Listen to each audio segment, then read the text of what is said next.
way, why would you leave Jaden Daniels? You got to protect the kid too. That's another guy. I mean, Well, it brings up a great question. We get away. Elmer Fudd clever? Don't make me laugh. The fact is, Elmer Fudd is the dumbest hunter I have ever had the pleasure to encounter. Okay, Wabbit, we'll see whose IQ is PU. Marriage Is what brings us together. Welcome to Pour the Whistle, and we will talk about shapes and colors. Tell you what, we'll just talk about shapes and colors now. I think that is a good discussion to have right here. shapes and colors? No. Another thing we learn at school is how to count. Can you help me count these cars? No. 1, 2, 3, 4, 5. Great job. Blow the Whistle, your greatest little internet radio show everywhere you go. Always live on sportsoundchicago.com.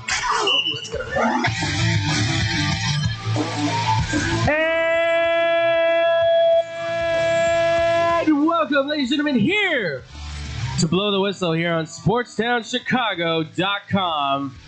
It's great to be back, ladies and gentlemen. Happy, wonderful, magical Monday to you all. I hope everybody's having a great day. I am Andrew Pepe Valentin, and I'm here with... No gimmicks, Nick Johnson. Yes, it is I, Nick, yet again. David, still missing in action. He is in action, though. He's doing the big boy job thing, putting in that work, making sure to get that paycheck and prove himself, as we all know he is very capable of doing. So, Yes, sir. David, if you're listening by any chance, we miss you. I miss you, buddy. I haven't seen you in like over a month now. I hope you're okay. I hope you're not gaunt after all the work you've been doing. But congrats again to you, man. And by the way, too, if I may, to start this one off, to our boy Tyler Beautiful and his lovely wife Emily, congratulations Yeah.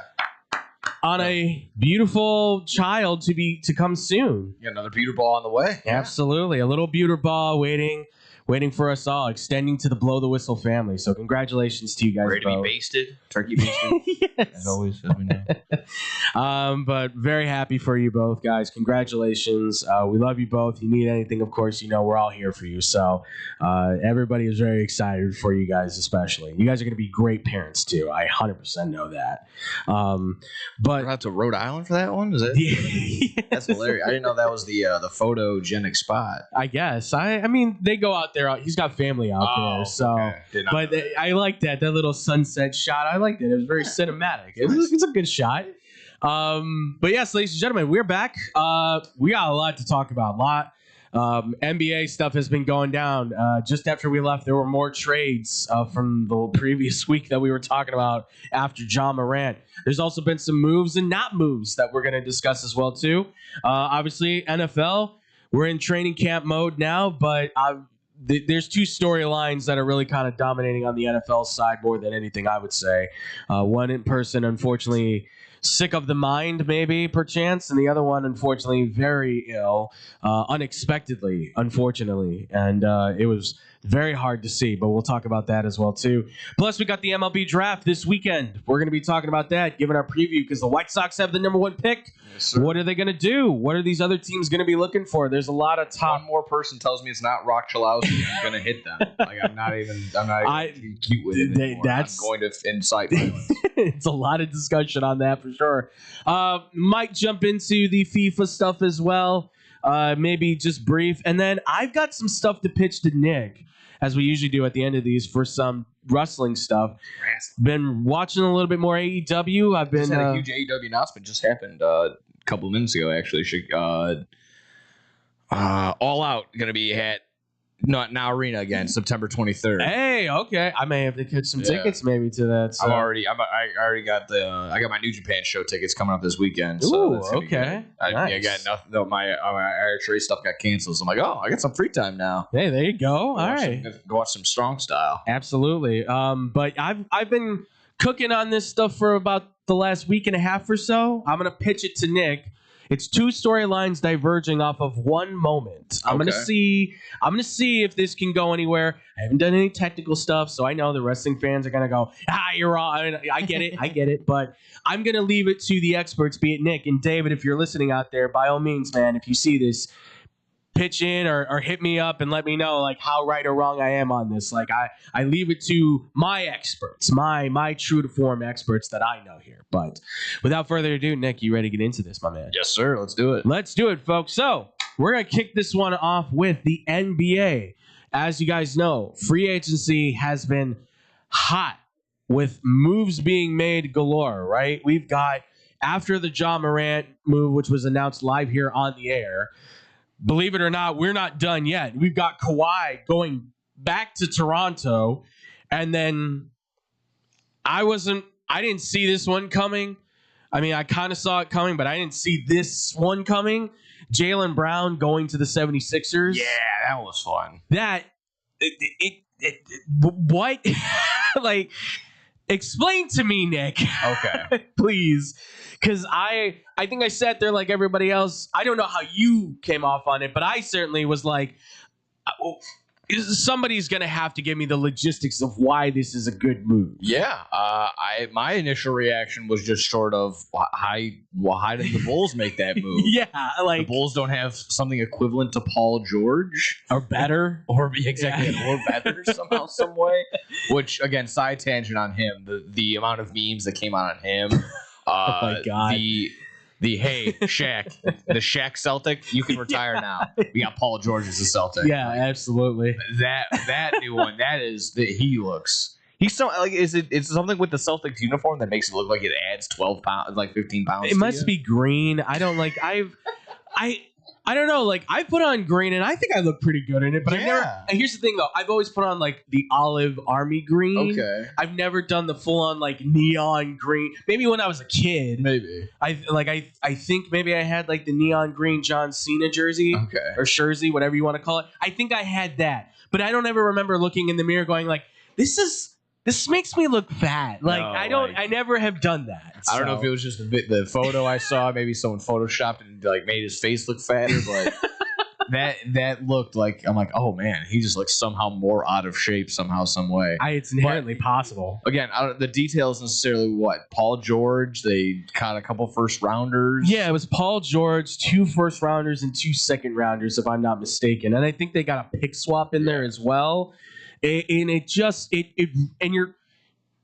sounds good in theory, but when you're talking about one, it is Paul George, who has just been highly unavailable. When he has been available and healthy, mind you, he has certainly looked a little bit more like his old self as a two-way player that can act on both ends.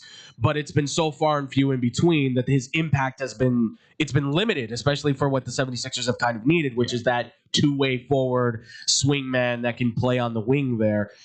Aside from that, the draft picks are fine, but you sent him to an Eastern contender. And in the division. Yes, of all places. The team that took you out in the playoffs are the ones that are getting Jaylen Brown, and that's what's leaving everybody going, why? Yeah. Like, what is so special about Paul George? The picks, I understand. If that's the case, you were like, well, we need to take on a contract to warrant the picks. Okay, I can understand that, sure. But why was it the 76ers? Why is that the selling point? I feel like it may be also a mixture of being a panic move, considering they had the rumor swirling that Jaylen Brown was in the Giannis Antetokounmpo trade possibility in the Celtics offer. So it's kind of like one of those where, again, jokingly, I brought up like, Jaylen Brown come the next day was going to be like, what the hell, guys? And I guess that maybe could have been the case where they're just like, bro, what? Like you're gonna throw my name out there just like that? Right. Like, yeah, now I'm definitely have a salty, sour taste in my mouth, and I want to get out of here just about ASAP. So maybe that was their panic button. Like, let's just make a move right now. It's possible. So, maybe he doesn't go out there and say something that taints it, makes the offers even worse. I'm not quite sure if that's that case or if that has any legs to it, but.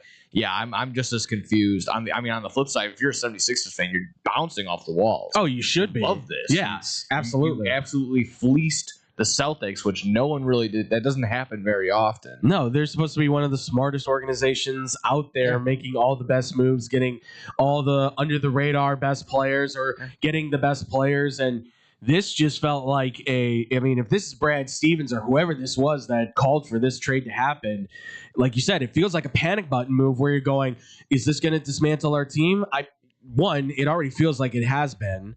for the last month and a half or so, last 2 months. I mean, it's still very much in my mind on the outside looking at it. It's definitely like it's Jason's team. Or it's Jason oh yeah, Tatum's of team. course. He's the anointed kind of heir apparent. So it makes more. Yeah, it makes I guess I feel it in that sense. If you're giving anyone away, I guess it makes somewhat sense to give Jaylen Brown up of the 2 or 3. Sure, you don't want to, right? You shouldn't have. You shouldn't have that. Like, oh, I don't know. We're kind of forgetting they just won a championship together, right? It wasn't too long ago that you've got. Well, Jaylen Brown was the Finals MVP, and that's the conversation that people are having, right? Is that you're claiming Jason Tatum is your guy, and this clearly solidifies it. But a lot of people would make the argument, and I don't know where I really sit on this. I think I'm on this side of saying Jaylen Brown might be a better player than Jason Tatum.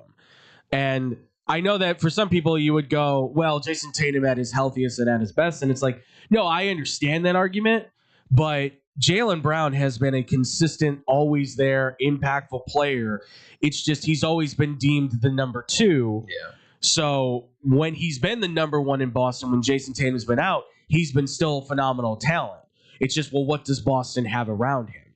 And I guess that's the question now that is going to have to be answered. Did Boston trade away the right player? Did they give the right guy the keys to the kingdom and now possibly hand over a spectacular talent to your divisional rival who's trying to vie for a championship? Although I would argue, are the 76ers, like on paper, they look good, but like, are they going to go small ball now with it? Like, is that the thing? 3 guards and a forward, and then Embiid? Like, well, I don't know if you know off the top of your dome. Do you know what do you know what Jaylen Brown's remaining contract was? Did he have a couple of years after this? He's still on the $300 million deal he signed with Boston. I think he has maybe 2 years left. I think on the deal.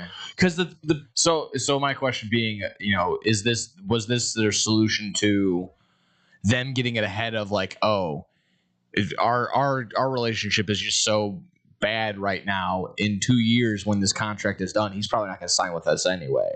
Is that the mindset of just, hey, let's get something instead of just waiting for 2 years and then getting ultimately nothing other than just Jaylen Brown's output? I mean, I guess that could be the case.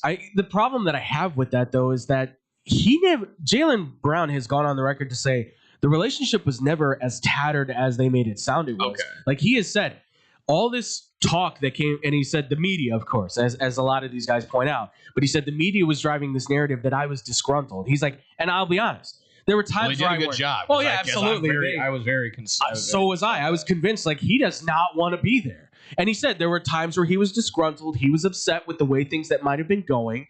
But at the end of the day, he was never like, I want out.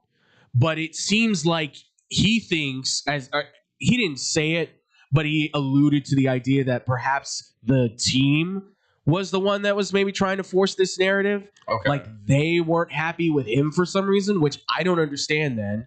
Like, did he say something to somebody? So this is like the Dwayne Wade, that one commercial was like, get me out of here. Yes. He's actually locked in the closet, but they think, the media spins it and they want, he wants out of Miami. Yes, Yeah, exactly. right. It feels like that kind of thing where you're going, what does this mean? Like, and I'm just saying it in the Stephen A way because, of course, it would probably be Stephen A that's like, of course he wants out of Boston. Why would he want to stay in Boston? He's ridiculously... My people have told me. Yeah, your people? Who are those people? My sources, okay? So who are your sources? It's that, nothing. And look, I did my own digging. I don't have the same sources as the media does, but there's nothing online except for speculation from fans and from media sources that say to the otherwise of him being disgruntled. Otherwise, from his word, I'll take it for what it is and say, okay, you say you weren't happy on some occasions, but you were fine with staying in Boston. So then this is on the Celtics for moving you. And like you said, maybe for what's remaining on his contract, they went, let's get what we can. But why the 76ers? Was there nobody else willing to give it up? Like, was the Giannis thing really that bad that you weren't willing to make any move to get that guy? Yeah. Because they feel like a team that, yes, with Giannis and what they have, you're not giving up a king's ransom like Miami is to get him. It's Jaylen Brown, and I would assume maybe 2 or 3 draft picks. maybe. Yeah. Like a pick swap added in there, or whatever the case is. And you're not getting rid of Peyton Pritchard, Derek White, a good core of your team, and you're still keeping Jason Tatum. And if you're Giannis, you're going, well, that feels like a championship team. What you got in Miami right now is like, whoa, what am I dealing with? So for Jaylen Brown, this feels like an opportunity now. Yeah, you have a nice little team over there. Yeah, between him. He's gonna be a sophomore year. Edgecombe, yes. That's my Maxey. Yes. Obviously, if Embiid can stay healthy. Yes. If Embiid stays healthy, he is. I mean, some of it's controversial, but if Embiid stays healthy from day one to game 82, he is actually considered to be one of the best players in that league. So absolutely, he's won an MVP for a reason. Yes. So I think the East, while it is wide open, that made it a little bit easier for some to be like, okay, yeah, now it's definitely the 76ers going to be a 1 seed. But yeah, I mean, if it stays the same, New York will still be in contention. Obviously, Miami's going to try and do their best, but I don't think it's. I think that's going to be a failed experiment. I think they'll make the playoffs, but I don't think you're going to be seeing them like wipe out teams. A 7th like seed. That's the thing. It's like it feels like reeling 6th seed if at best. I was going to say just sneaking into the 6th seed, you maybe win the first round, but by the second round, I feel like they're going to be gassed because they're older, and I don't see it. I mean, but anything you want to say for the Kawhi thing other than it just feels odd? That is just one of those. That's just a weird one. That is just one of those who won the pony type deals in my mind. In the sense of like, they've done an amazing job of brushing it under the rug. Like no one really remembers or cares about the whole. I'm already forgetting the details about it. Trying to bring it up, like the whole Kawhi Leonard getting traded in the first place. To the Raptors. It was him getting paid. Yeah. The whole thing of the Clippers. Owner. Making up a fake business to pay him or something like that. The tree thing under investigation and all of that, and now that because of this trade, that suddenly gets like squashed to the side because he has to make his move and everything. Yeah. Like everything feels weird about this. Oh yeah. On right top down of to the it, details. I mean, on top of it, again, it moves no needle for me in the sense of like, oh yeah, that makes Toronto a competitor. Like no, it doesn't. It gives them a couple more wins. It helps that they're in the East again, sure, but if he plays again, that too. Like they were already bottom of the barrel this year. They were not very good. So what? Him and what? Harris? No, not Harris. It's him and Scotty Barnes. Okay. Grady Dick is up there. I mean, they've got Colin Murphy-Boyles, who was a lot of us were hoping he'd be a Bull, but he's obviously emerged as a great young talent. Like they've got names out there that I think can be impactful, but like you're saying, as a group, and then what you gave up in draft picks. Yeah. I mean, ultimately, I just feel like there's an outrage there that's probably justified in the sense of like, again, that I don't remember the details. If I look into them, like probably Pablo Torre is, because he loves doing this investigative stuff. He's the only investigative journalist in sports right now. Basically, he's the only one that's left. And that's kind of that's basically like I'm sure there's outrage. I'm sure there's justified outrage in that because there's probably some sort of he was buying back-ended. He was putting money into a tree company for those that don't know. Basically, that came up to be an actual scam. He was also the only one. There was a bunch of celebrities doing it. It's just he was then also making comments about it and saying, I'm going to see it and stuff, but not actually doing anything for it at all whatsoever. And it's projected to be Ballmer was paying him extra money through this company. Yeah. Again, if I'm sure when I look it up later, I'm going to be more outraged and have way more than I did to say now. Like, yeah, it just makes no sense. Like, it's very, very, just backwards. And again, just like, oh, wow, a bunch of millionaires, billionaires doing something backwards, crooked, and oh, yeah, again, color me shocked. Yeah, I know. Seriously. The Kawhi Leonard thing, good for the Clippers. They got their rebuild started, and they got an asset. I feel like the Brandon Ingram trade is just them being like, we'll get him. He'll play well for us. We'll flip him at the deadline for more extra draft picks because you can get another first or something for him. And then they're loaded up with some extra draft picks to kind of like reload the team. On top of having Keaton Wagler already, who's going to be like a force to reckon with really on his own. So good on the Clippers. Like maybe they're moving in. Finally, maybe moving in the right direction. We'll see. Real quick before we get out of this, I don't know if you've been hearing a lot about this stuff, but LeBron James obviously still a free agent. Yes. Shocking as ever. But I don't know if you really did hear this. Have you seen what Rich Paul's been saying in the media lately? No. So Rich Paul was talking on a podcast recently, and he was talking about LeBron James' free agency. And he guaranteed that if the Knicks had not won a championship, he would 100% be going to the Knicks. He would already be a New York Knick. That is his, not exact words, but that is his way of all the words and basically summed up, if you will. Okay. On top of that, he's also made allusions to not allusions, I should say, but he's made comments in the course of being able to direct things towards the Cleveland Cavaliers, being like, well, Brandon Weems is there, who's a vice executive, I believe, with the Cavaliers, and that's like LeBron's brother. That's like a brother to him, man. He's that close of a guy. And hearing I don't have the exact words on all these comments necessarily. Obviously, if you guys want to check them out, you can listen to what Rich Paul had to say and everything. But to me, hearing those words and reading those words, it sounds like a car salesman who used to work at a Mercedes dealership that's still working on the same Mercedes that now has 400,000 miles on it and still trying to sell you on, no, but it's like one of the best cars that you can buy. Yeah. Even though we know, okay, you've shined it up, you polished it up, you've replaced some parts with it, but there's some that you can't change out that still tell us it's a $400,000 mile. It's a 400,000 mile car. Yeah. It still has all those miles on it. You're trying so hard to sell us on it, though, and nobody seems to really want to jump in on the pool to buy it. Yeah. What do you think of that? What would be your takeaway from Rich Paul? Because that's what I'm taking away from it. Where do you sit with that? And the whole LeBron free agency thing as a whole. Just the whole LeBron thing as a whole. I mean, Rich Paul, I've heard the name a million times. I was just looking him up. I'm like, I've never actually really seen him before. A lot of people aren't really. LeBron James, lifelong best friend from when he was a kid growing up. I mean, I'm getting more. Who turned into super agent. I'm finding more information on Adele than I am on him, considering they're, according to Google, they're partners.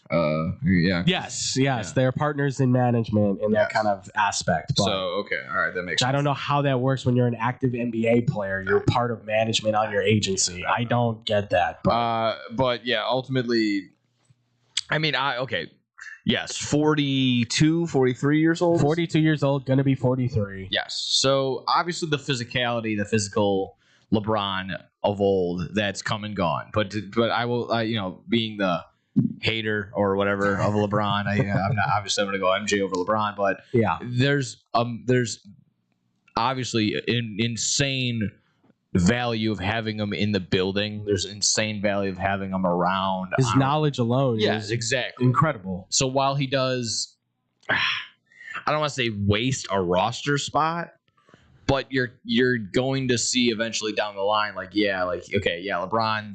LeBron's 20 points a game more valuable than, I don't know, a 25-year-old getting 25 points or something like that? I don't know. I don't think so. Again, you can battle that trade-off all day long if you want to try and do that. So I think he'll go to a team that's very much in contention. He's not going to go to a young up and coming and then turn them around like one of those old 90s sitcoms or something like that. Well, that's the interesting thing. Apparently Rich Paul had a board with 10 teams on him. Yeah, and I just see that when you look up Rich Paul, it says Rich Paul's whiteboard of LeBron James. Yeah, it had Spurs and Knicks who both said, we're not interested, we're fine, we don't really need him. I understand that. But it has the Mavericks on there. It has a few other teams on there that you're kind of going or I see the Magic on there. Yeah. I've seen obviously I think I still saw the Nuggets available. Yes, Nuggets are on there too. But more than likely will, I think, say no. Cleveland, obviously the Cavaliers. Warriors.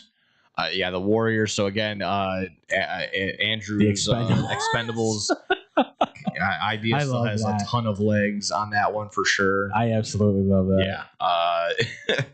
I just don't know if there's a place that of those teams even still the Mavericks might be the one, but that's maybe what, because you like Kyrie Irving? I don't even know. Cooper Flag, I guess, sure. But then what? Are you going to be the point forward? Is that the deal? What?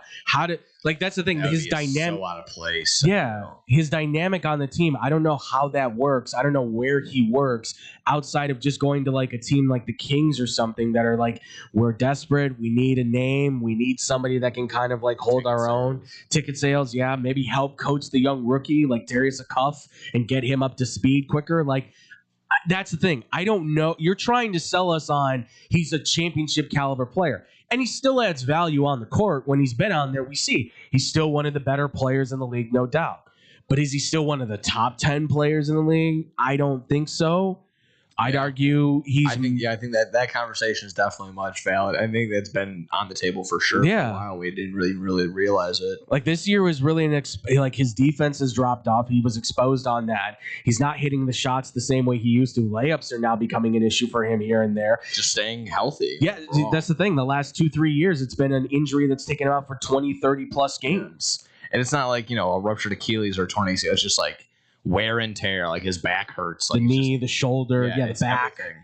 It's just nagging injuries that like don't really have a dead set cause or a deadline to get healthier. It's just like that. You're just going to be in pain if you stop playing basketball. Absolutely. It's literally that. It's unfortunate. And I mean, look, he's not the center of the talk, but because now a lot of the top free agents have signed and a lot of the big moves have now been made, he kind of becomes the focal point. We're not going to make it a daily LeBron watch on this show by any means. Honestly, I was very surprised that I was getting all the push notifications that I was as soon as that was announced. Like, yeah, Shams and I think even Schefter tweeted it out. Of course. Like I got, and of course because I have like I got the Bad Karma Twitter page. I have my own personal, and then I have like one of our old Sports Town show page connected. So I got three different connections coming. All three different notifications, all blinging up. They were all the same one, and then of course the follow-ups, all the same thing. So I got like 12 LeBron James notifications in like 2 hours. I was not happy. Same. When LeBron said I'm leaving the Lakers, like I got so many messages from Twitter and Facebook and ESPN. Like I was like, I turned off the notifications because I'm like, okay, he made an announcement, so now this is gonna blow up. I can't do this for like. I need the whole day. Like I took the whole day just to be like no notifications because I don't need to hear it. But we'll see what happens. I'm sure when he announces, we'll give a little blurb about it, see how impactful it is where he goes. But at the same time, I'm not holding my breath. Yeah, Reach Paul even said he's like, I don't expect anything to happen soon. I honestly would not be shocked if a lot of teams went, look, we'll sign you, but you're not taking on like a maximum sized veteran contract. You're taking like a vet average, and you're going to have to be happy with that because it's a mixture of adding him to the taking a roster spot. You don't know if he's going to retire. Guy. Yeah, you can pull. Yeah, he can pull that card whenever now too. And the idea of like, he kind of comes in and he plays coach. Like, do you really want that? Like again, you have to do the mixture of respect him because he's LeBron James. Yeah, he's done what he's done. You kind of have to. He's earned that right. But it's also just like, God, do we need another cook in this kitchen? Like, it's just not something we need. And don't forget, he might bring up 2 roster spots because he is a package deal. Yeah, that's right. In some people's cases, he could be a package deal. I've heard the whole Cavaliers thing where they're like, oh, they're getting ready to clear a spot. So if they can get LeBron, got to bring in Bronny, baby. Because that was the thing with Giannis and Thanasis, but I think the report I heard was that Thanasis agreed to a $50 million contract with the Heat, but the Heat did not. Yes, so. I love those so much. So it's been interesting for the NBA. Obviously, a fascinating offseason. Just a quick note for the Bulls: Thiago Splitter will be coaching the summer league team, which I like a lot. Just wanted to throw out there. I like that a lot. Get to know your rookies as soon as possible. He apparently is also very intrigued with a lot of the free agent comes as well, and he will try and sort those out. And congratulations to Boo Booey too.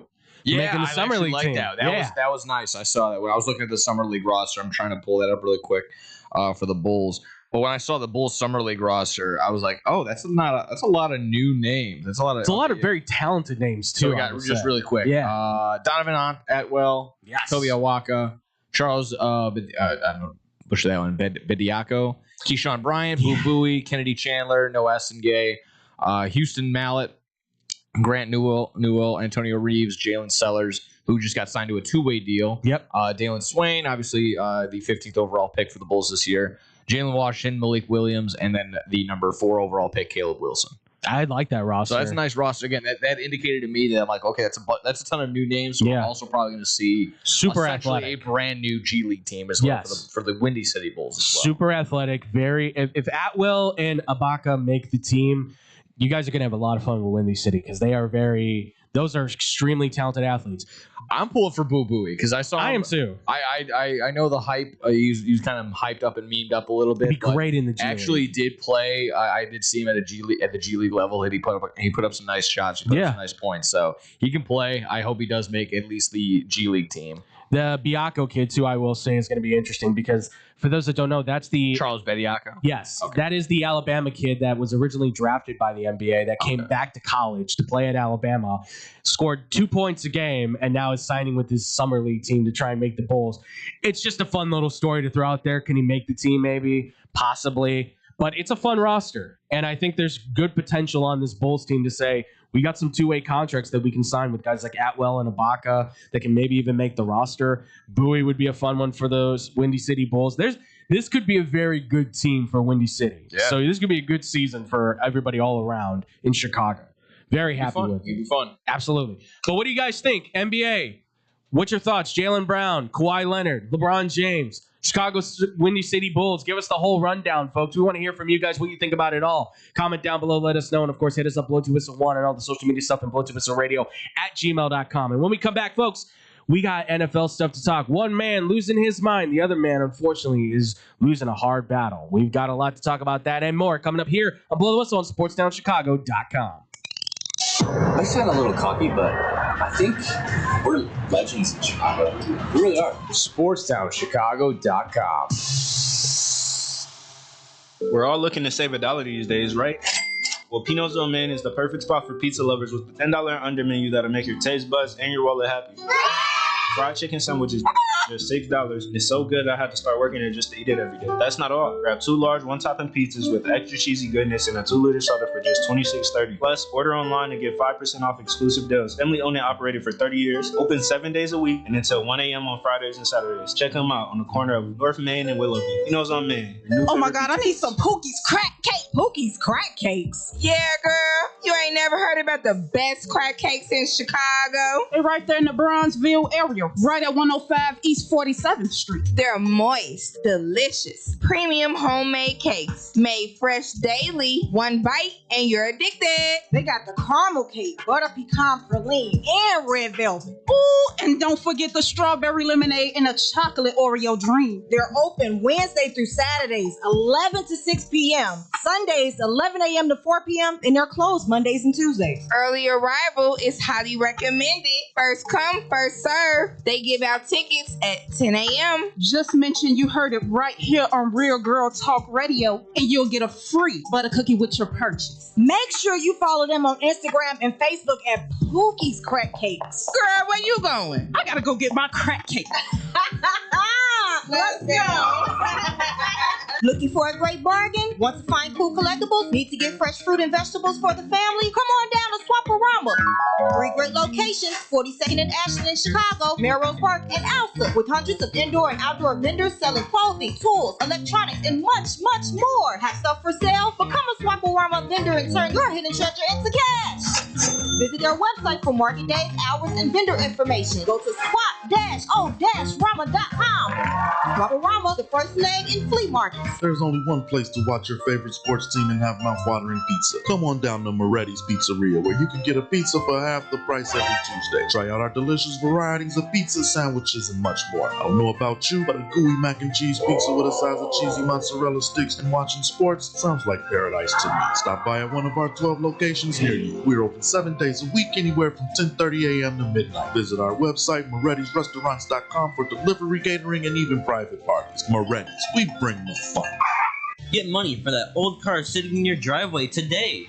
No more insurance payments. No more playing taxi for your friends and your family. More room in your garage with Winning Auto Wrecker.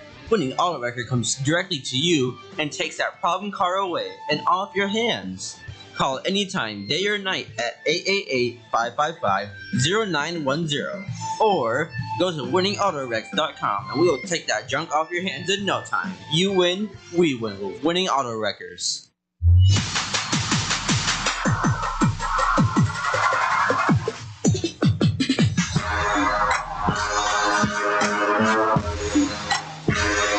And welcome back, everybody here to Blow the Whistle here on SportsDownChicago.com. Andrew Valentin here with Nick Johnson. We just got done talking about the NBA, all of the wonderful moves that were being made there. And now, ladies and gentlemen, we move into football, the NFL. We're in training camp time, folks. We're getting there. It's on the cusp. Itch. Got that itch. I'm getting mock drafts in. I've been going crazy. I'm super excited for this season. All of these young guys that are coming in, all the storylines we have coming in with all the different teams making the big moves. I got my quarterback in Cincinnati saying this is the best team since 2019 LSU. That's a bold take. I don't.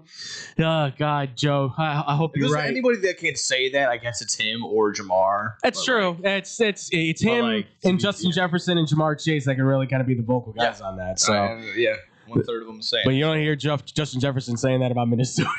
You don't hear him saying much about Minnesota. You don't really see him saying much at all. He's very quiet. Yeah. But that's an interesting thing too. The quarterback battle there is just weird from what I heard from one of my guys in Minnesota. Kyler Murray's becoming a problem with some coaches, I guess, but they still view him as the number one option because they don't really trust JJ because he's not doing well. And I'm like, what? Well, I still I'm sure you remember the initial reaction, like the comments that maybe a couple weeks ago. Oh, yeah. Kyler Murray's just asking, they ask him, we're good. We're learning this, we're learning that together. I'm just kind of, getting off of him. And then JJ McCarthy's like, yeah, we're just two guys in the classroom. I'm on one side of the class, he's on the other, and we're both just trying to learn, I guess. It's like, do you not hate each other anymore? Or at least JJ's a clear disconnection. Yeah, JJ's just like, what the hell, guys? You drafted me, right? Yeah. And it's like, yeah, but he drafted you and he's gone now. Adolfo's gone, so your your stopgap has been pulled. But yeah, ladies and gentlemen, as far as the NFL goes, there's been two really big stories that I think we should get into. Let's go with the really kind of more serious one first, just kind of off the cusp, if we will.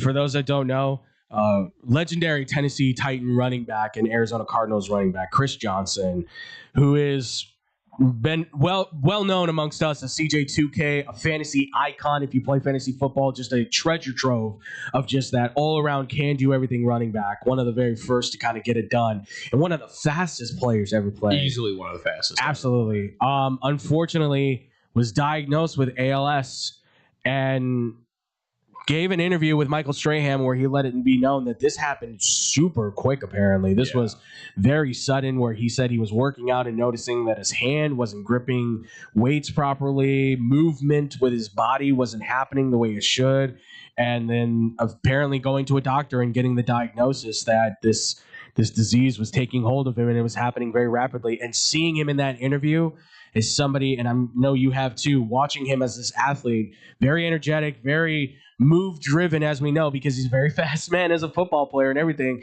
and just seeing him sit there and have to use this machine where he's got to use his eyes to speak. It's cool, by the way, AI could use it to use his voice. That was my only, good for you AI, if you actually being able to use it. 100%. Yeah, being able to hear and use his voice, that's kind of, that was nice for that unfortunate moment. But I'll be straight up and honest with you. I think I maybe got not even a minute into that interview, I turned it off. There's just no way I was going to be able to deal with that. Not turn into a blubbering, crying buffoon because of it, but just the emotions. Having it in the back of my mind the rest of the day, that's just super unfortunate. And it is. It's incredibly. It's just one of the worst diseases we have on the planet. Yeah. Essentially, your cells in your body just start going against you and you be turned into a puddle. It's happened. I've seen it before in my family. It's very, very unfortunate. It just sucks. It's plain as I can say it. But yeah, so like I said, I didn't even make it very much into the interview. I got to where he started talking and the reveal, and I think I turned it off just basically immediately after, and it was just Again, just super unfortunate because, again, they're playing as highlights and he's blowing by these guys. Just not even a chance for any defender to go ahead and grab him. And then to cut back to him just in the chair, just super unfortunate. Yeah. My reaction again was to, I guess, others around, and the big one that we were just kind of talking about just right before we got on was Dan Le Batard, former ESPN. He has his own show. Yes. He has his own YouTube. I like it. page. I like his stuff. Yeah, from time to time, it depends on what he's talking about. Right. He can be pretty good, but he was criticized for criticizing the interview, and I think you have a good point of, yes, Michael Strahan, former NFL player himself. Obviously, he's got all the accolades. World Series, Super Bowl champion, right? Former sack record, single season sack record owner. Mm-hmm. So he knows. He's not just some player. Like, they just throw some former third string wide receiver to go talk to him. Like, yes, they had a superstar go out and talk to him. But for the criticism to be, oh, he didn't ask the hard-hitting questions, or he didn't ask enough to, like, rip this out of him, like, that was not the goal of that interview. No. That should not have been the goal of that interview. The goal of that interview was exactly what it was, to reveal to the world, because you haven't seen Chris Johnson, you haven't seen CJ2K in the public light probably since he retired. Right? I would say so. I mean, maybe I think there's the been occasional a few, NFL Network appearance, maybe the occasional. There's been a few like camp videos and stuff like where he's like appeared and been like, "What's up, guys?" And it looks like a running back camp, and everyone's like, "Oh, it's Chris Johnson." Like, it's that kind of stuff, and he's perfectly fine there. And then all of a sudden, you're seeing him like this, and you go, "I just saw you running around with these kids, cutting it up, like making them drop like you did back in the NFL, and now I'm looking at you and you're not moving, you're not talking with your mouth. It's like, this is not the same person." Yeah.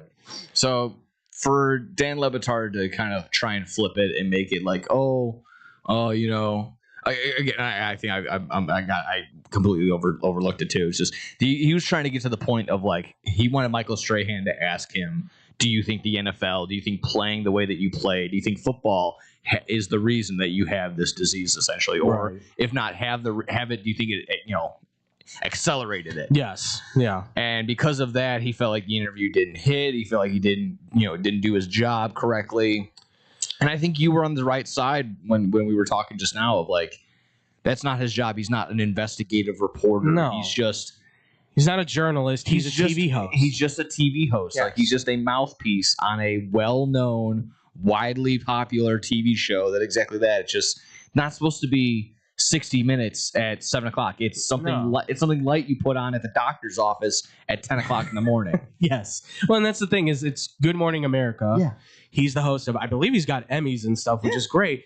But in no way have I ever associated like any of those daytime TV hosts as journalists. Maybe they are journalists, some of them. I don't know every host on there. Maybe that's how they got their start, yes. Perhaps. But I can't sit there and then say, well, Michael Strahan, a former NFL player, giving this interview to another former NFL player, is supposed to then ask those hard-hitting questions.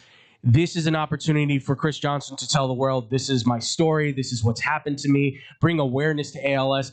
If, in fact, there comes a time where he talks to a journalist and that journalist feels the need to ask the question, do you think football had any direct correlation with because this is a neurological disorder, if I'm not mistaken. This has to deal with, like you said, your cells attacking your body now and making it impossible for you to be able to move and stuff like that. So could football have the speculation could be that, yes, football may have played a part in it. I'm not going to sit here and do that because I don't have a scientific value of that nature. I don't have that mindset. I don't even have a degree anywhere close to that. I can't tell you. Is it possible? Of course it's possible. Anything, football, because of the tantalizing nature of football, anything is inherently possible when it comes to how your body reacts in certain measures. But the goal of that interview, like you said, was, this is my story. Let's raise an awareness for it. And it's re-upped the whole ice bucket challenge, which is very cool, to raise awareness for it. Now, the flip side on that, I've seen with people, again, making the argument of, the goal is to raise money for this, but it is still to raise awareness for it. I would still say, yes, the goal is, of course, to get money to be donated. But the goal is, of course, still to raise awareness. And that's why the Ice Bucket Challenge being done by celebrities is always good. Lynch brought it back. Absolutely. Emmett Smith just did it as well, too, which is great. Like, have the celebrities do the Ice Bucket stuff, and then... But they've also been too noted. Like Emmett Smith also said, like on the back end, like in a post, he said, "I will be donating money to ALS research as well. It's not just I dump water and that's it." Yeah. Like a lot of people do. I know they're like, "I just want to be part of the challenge." No, the goal is then to also help raise awareness to raise money. And celebrities have said, we're putting in X amount of money to make sure research is done for this because this is a terrible disease. It takes away people's ability to be able to live a normal life. So. It's tragic. It's unfortunate, and it's sad. And I like Dan Le Batard. I find it unfortunate and I know he's like, I feel for Chris Johnson and all that stuff. He's like, I'm there. I sympathize, and I'm grateful that Michael Strahan did this interview to make the awareness. But making it the goal to then say that this topic is going to be focused on the fact that he didn't argue a certain point, I think is. It diminishes you a little bit on that kind of, not completely. You'll bounce back, of course. He's very good at what he does because he bucks against the system, and I like that because he's not ESPN. He is himself. But it's just like, that's not the goal of this interview. Like we've said, that's not the goal. You don't need to worry about that. That's not the question that needs to be asked here. It's like, how can we do more for ALS? Let's use your show as a part of the awareness on it, not to raise awareness on, well, why didn't you ask this question? Yeah. Don't worry, his hypocrisy was called out because someone quote retweeted and goes, sort of like how Dan had a responsibility to make it uncomfortable when talking about his friend Diana Rossini. Instead, he kind of covered everything. So yeah, absolutely. So it's a little bit of a push and pull. So, talking about the journalistic standard that you need to set. Well, again, gotta play, but you gotta do it on both sides too. Absolutely. And by the way, where's your thing about Diana Rossini trying to get out of a ticket using her celebrity status with the cop? That's hilarious. I mean, who cares if who tweeted who? Like, who's texting who? Yeah. How does that get you out of a ticket? Like, come on. Doesn't work for me. I've never been like, yo, you see who's texting me? They're like, sir, I don't care if Nick Johnson's texting you. You're still getting a ticket. Okay. Tyler Butterball. He's a midday show host. Come on, he's texting me. Get in the car, sir. Sir, can I have you step out of the car? All right, fine. Blow into this, please. Yeah. Taser. Yeah, exactly. We wish him all the best, Chris Johnson. Yes. And please, if you can, I will be putting up a link on the X-Bomb Sports pages for ALS donations. I found some credible sites. I want to make sure that we get the word out as well, too. So please, folks, make sure, if you can, raise awareness for it. Retweet the link. I'm sure I'm not the only one doing it, but just if you can, let's try and raise more awareness for this. As with all disease, I do it for cancer now, too. I want to make sure to do it for this as well because this is a very serious thing because it's not just Chris Johnson. This affects hundreds of thousands, if not, I'm sure, millions of people all over the world that are not anywhere near the celebrity status he is, and it's important for them that this get out even further so we can help advance that study and maybe find a way to reverse engineer if possible. It's not possible now, but with the right money and the right research, you never know. So 100%. But away from that, let's talk about this. Let's serious stuff aside. Let's talk about somebody who might really need some help here in terms of like a therapist, something. Brandon Aiyuk is just going wild. Yeah. You're gonna have to fill me on the latest with him. He just made a comment about Jaden Daniels and his relationship with his mother. So Brandon Aiyuk, for those that don't know, for the last 2 months, I guess it is, has been very vocal, outspoken. Might be farther than that. It's definitely way more than that. Yeah, it definitely might be way back, but certainly over the last couple months now, it's been very kind of poignant that he's been putting out videos criticizing the 49ers for keeping him on the team, making statements like, once they release me, I'll go sign with the Commanders because he's buddies with Jaden Daniels and all that stuff. Like, he has been very outspoken about the fact that he and the Niners just open tampering. Yeah, just not. Yeah, pretty much. Like, finable offense for the NFL, of course. 1,000%. Yeah. But recently, after that clip that went viral about him saying he would sign with Washington, I think it was that one. Jaden Daniels then put a laughing emoji, I think it is, or a gif or something of somebody laughing on there, which then Brandon Aiyuk obviously took as a sign of disrespect because I don't know where his head's at now, but he was very critical of Jaden Daniels then as a quarterback and saying, I thought you were my friend and everything, and then insulting him about his relationship with his mom, kind of, I guess, being maybe more than just a mother-son relationship, I guess, in that kind of manner. I don't take that for what you will, but very much very much trying to disrespect his former college quarterback, his so-called friend. And I don't know what he's trying to do here. Like, is this the Antonio Brown disease? Like, is it like between him and George Pickens and Chase Claypool, who hasn't really gone off the deep end, but definitely like kind of wrote himself off as another receiver coming from the Steelers. Like, now you've got Brandon Aiyuk with this the San Francisco 49ers, a franchise that has prestigiously been known for, like, we keep it calm, cool, and collective over here. Yeah. And he's really like he's gone. He just seems gone. Like, I don't know what else to say. Like, I don't know how to measure this one out. Like, what? I guess the question is, like, where does he go from here? Like, what happens next? I don't see him playing anytime soon. There's just there's Yeah. no way. It's as simple as that. I mean, it's to the point where a guy like George Kittle, on Pardon My Take, the other day was just I know, again, you know, PFT puts on a front. He's like, yeah, you know, again, eventually when Brandon Aiyuk is on the Commanders, he's a Washington guy. Yeah. Like, just kind of poking fun, like saying, you know, eventually when he's on the team. And George was just like, yeah, have him. Good luck. Like, you don't see that from George. Like, he's very, like, he's very calm, honest. cool, and collected. He's very honest about all this stuff. Like, he doesn't, like, you know, he's not going to be the one that, you know, kind of puts a front on it. So when he's basically telling you, like, yeah, good luck with that he's going to be your problem if that's going to be the thing. Like, good luck with that. Like, that just goes to show you, like, everyone there seems to be just like, throw your hands up. I don't care anymore. Like, they just seem like they're so over it. Yeah. And rightfully so. Like, it's completely out of their hands now. He's completely burnt the bridge to go back. That's not happening. No. Going anywhere else seems very unlikely. Slim to none at this point. Yeah. It'll have to be one of those things where, like, 2 or 3 years from now, we're like, you know, the resurfacing of, like, some Brandon Aiyuk news, and then eventually he probably goes to the Raiders or something. Breaking news: Brandon Aiyuk has been picked up by the police for, like, that seems to be the next. That seems more likely. The next headline. I'm sorry to say it. It's just like, where else can you go from here?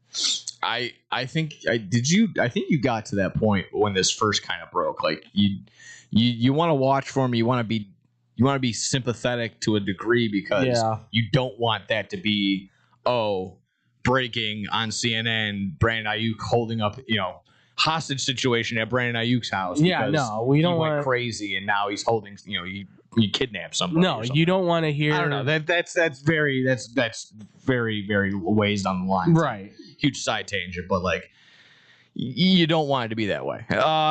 Everything's pointing in the direction of he's just losing his mind. It's just one of those things too of just like, how is there someone not close enough to him to just be like, man, you should really put your phone down. You should really turn your phone off. Yeah, like, why is your agent not being, like, more direct with you or something? Or I guess maybe there could be a point where they are, but he may not be listening to them at all and being like, I pay you, you listen to me, I don't listen to you. And they're just like, all right, whatever you want to do, man. It's your career. That's probably, that's the utmost confidence that he thought he was probably just going to be. Yeah, I'm basically a commander no matter what, I suppose. I could do whatever I want. Are you sure about that? You sure about that? It would have maybe worked out if it was still the last owner from the last time. Sure, yeah. If it was still... What's his name? Dan Snyder? Yeah, if it was still Dan Snyder, yeah, absolutely. I'm sure that would have flown. I'm sure you would. But he's just like one of the boys. Yeah. He got flown up and You like cheerleaders? I mean, he would have been flown to Washington on Snyder's private jet. Yeah, first round pick all the way. That would have been it. I'm just kind of baffled. Like, I'm always, when you're at that status and you act like such a child, do I just, like, put my hands up and just be like, one, there's no helping you, right? Can you act like this for the money you're getting paid? Yeah, like, it doesn't translate. Like, this is supposed to happen. Like, and again, it's the Niners. Like, this is the most chill, we're just vibing kind of franchise. Like no disgruntledness comes out of there hardly at all. When it does, it's very minute, it's very small, and it gets brushed over very quickly because they find a way to be able to kind of get rid of the situation. Yeah. This is the first time I've ever been like, oh, this isn't like, oh, Charles Haley's just crazy, but we still know he'll play for us.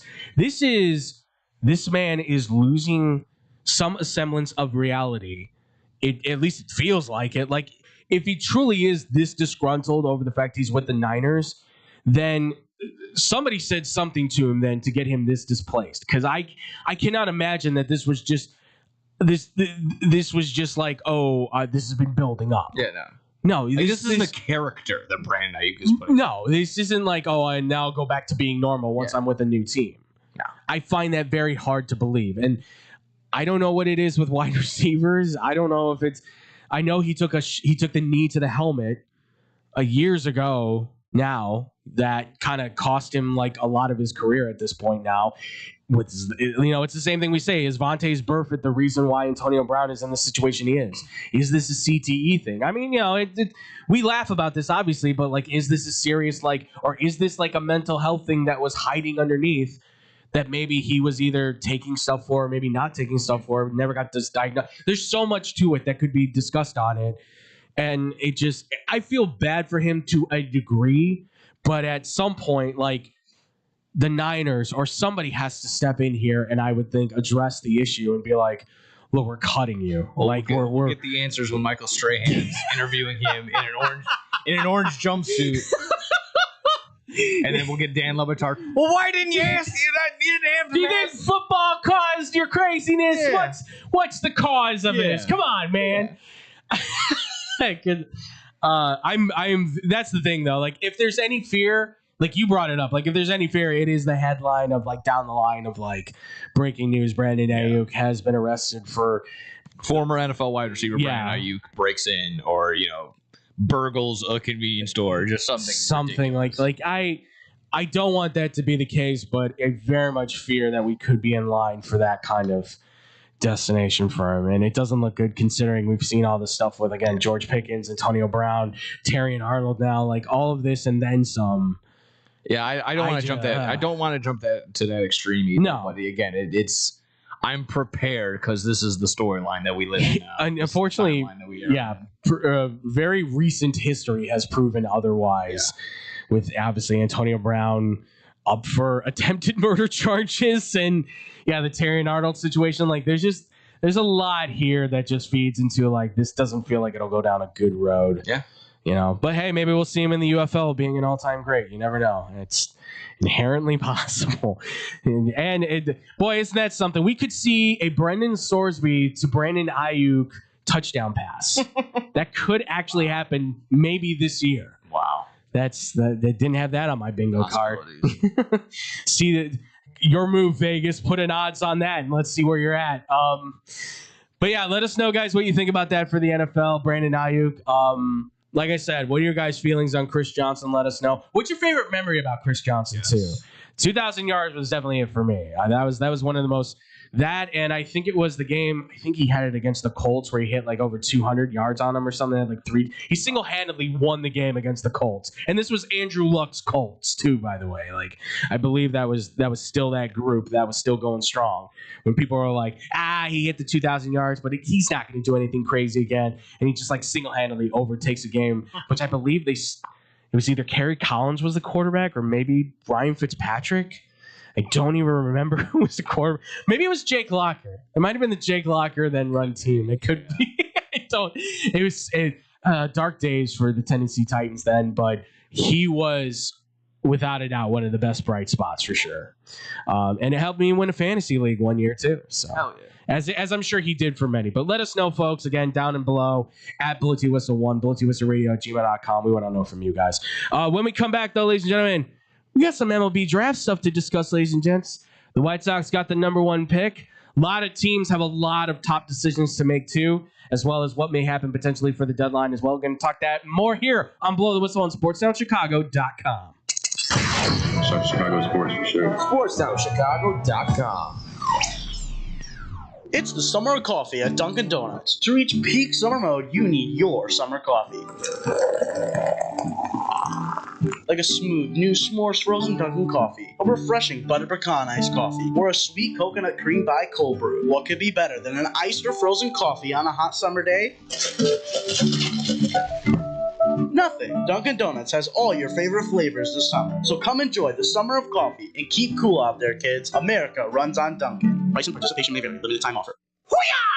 When car dealers fight for your business, you win. AutoJudo.com makes car buying fun by letting dealers compete for your business live. Real-time Auto Judo fights are the fast and easy new way to get multiple dealers' best offer on any car you want. It's free and anonymous. Only the dealer you select as the winner of your Auto Judo fight receives your contact info. You're never obligated to buy, so test drive your best deals now at AutoJudo.com. Dealers fight, you say. Yo, yo, yo, check it out. We got the finest pizza in all the land. Italian Fiesta is on deck, and I'm telling you, it's a hit. These pies don't miss. No matter what time you get the munchies. Pepperoni, extra cheese, turkey Italian sausage, they got all the toppings. Italian Fiesta delivers until midnight during the week and 1 a.m. on the weekends. Plus, you can use your Uber Eats or Grubhub if you got the app. And if you ain't rocking with the pizza that night, try one of their sandwiches or pasta. And they have plenty of side dishes, just like me, if you know what I mean. Hop online and go to ItalianFiesta.com or call 773-684-2222. Piece of pizza, that is. There's only one place to watch your favorite sports team and have mouth-watering pizza. Come on down to Moretti's Pizzeria, where you can get a pizza for half the price every Tuesday. Try out our delicious varieties of pizza, sandwiches, and much more. I don't know about you, but a gooey mac and cheese pizza with a size of cheesy mozzarella sticks and watching sports sounds like paradise to me. Stop by at one of our 12 locations near you. We're open 7 days a week, anywhere from 10:30 a.m. to midnight. Visit our website, Moretti'sRestaurants.com, for delivery, catering, and even private parties. Moretti's, we bring the fun. Did you know that Club New in Aurora is the ultimate entertainment complex? Monday nights, it's free football and darts in the sports bar. Tuesday night is league night. Join the pool and darts team. Wednesday night is ladies' night at Club New. All the ladies get in free. Gentlemen pay a $5 cover after 9 p.m. Thursday night starts the weekend off right with college flashback night. Low price drinks, retro music, and an awesome buffet. Friday and Saturday night, it's the hottest dance club in the suburbs. Club New Nightclub and Sports Bar is located at 2121 New York Street in Aurora. You've tried the hit places, but they leave you hungry with an empty wallet. That's where Gretel comes in. They got what you really want. Visit their chic, lounge-like gastropub and try one of Chicago's top burgers, the Gretel Griddle Burger.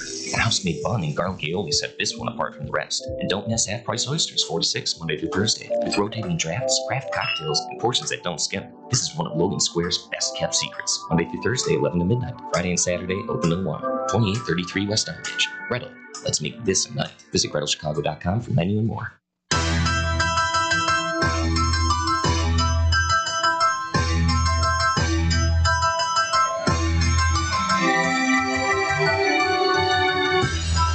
And welcome back, everybody, here to Blow the Whistle on SportsTownChicago.com.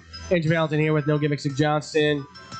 Still talking all the great sports here, folks. Just got done with the NBA, got done with the NFL. Now we move into baseball, folks. Yeah, you're getting the whole package today. Sorry, no hockey. There's no hockey. No hockey. But we got baseball, folks. Baseball season's still going strong. It's been a whirlwind one. By the way, I don't know if you know this. Did you know that Verlander's 1-8? With like a 6-something ERA. That checks out. I did not know that. I know they're bad, but like I thought he was at least still going to be one of the top pitchers. I finally checked in on them and I went, "Whoa, dude! Yeah. Retirement should have maybe called it last year." I mean, it's to the point. I mean, if you got 2K, if you got MLB The Show, I think in my franchise they already made him like a reliever. Oh, did they? Yeah, so. I mean, it might be time. Hey, listen, if you want to be a closer, man, I think you could be an excellent one, but I don't think 5-6 innings is your forte anymore, my man. I'm, again, just personally glad the Tigers are doing so bad because, again, they were pre-season, they were handed the division blindly, and now guess who's at the top? That's right. White Sox. By one game. Yeah, and I'll take that.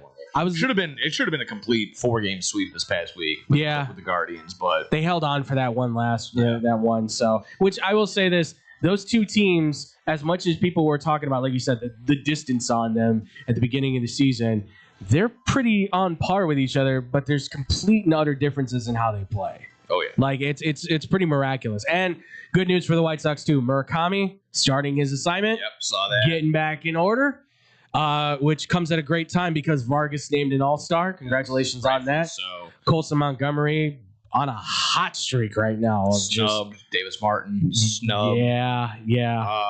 Did Burke make it? Did we? Sean Burke? Yes. No. Yeah, There's another one. You can make it. You can make a small, very under the radar. He's been having some crazy. He just had a 12 strikeout game 11 strikeouts the other day. He's on the verge, I think, of being a guy that you may want to consider, like, okay, out of the bullpen into the rotation. Not now, but like next season. And that's kind of talk about it. If anyone has adjusted or has been the best to an opener, it's him. Yes. Because they do an opener, it'll be like Sean Newcomb or Hudson comes in and they give him an inning, and then he goes out there for 6 2/3, 7 innings, and then they'll throw in maybe Taylor or Sir Anthony Dominguez at the end to close it.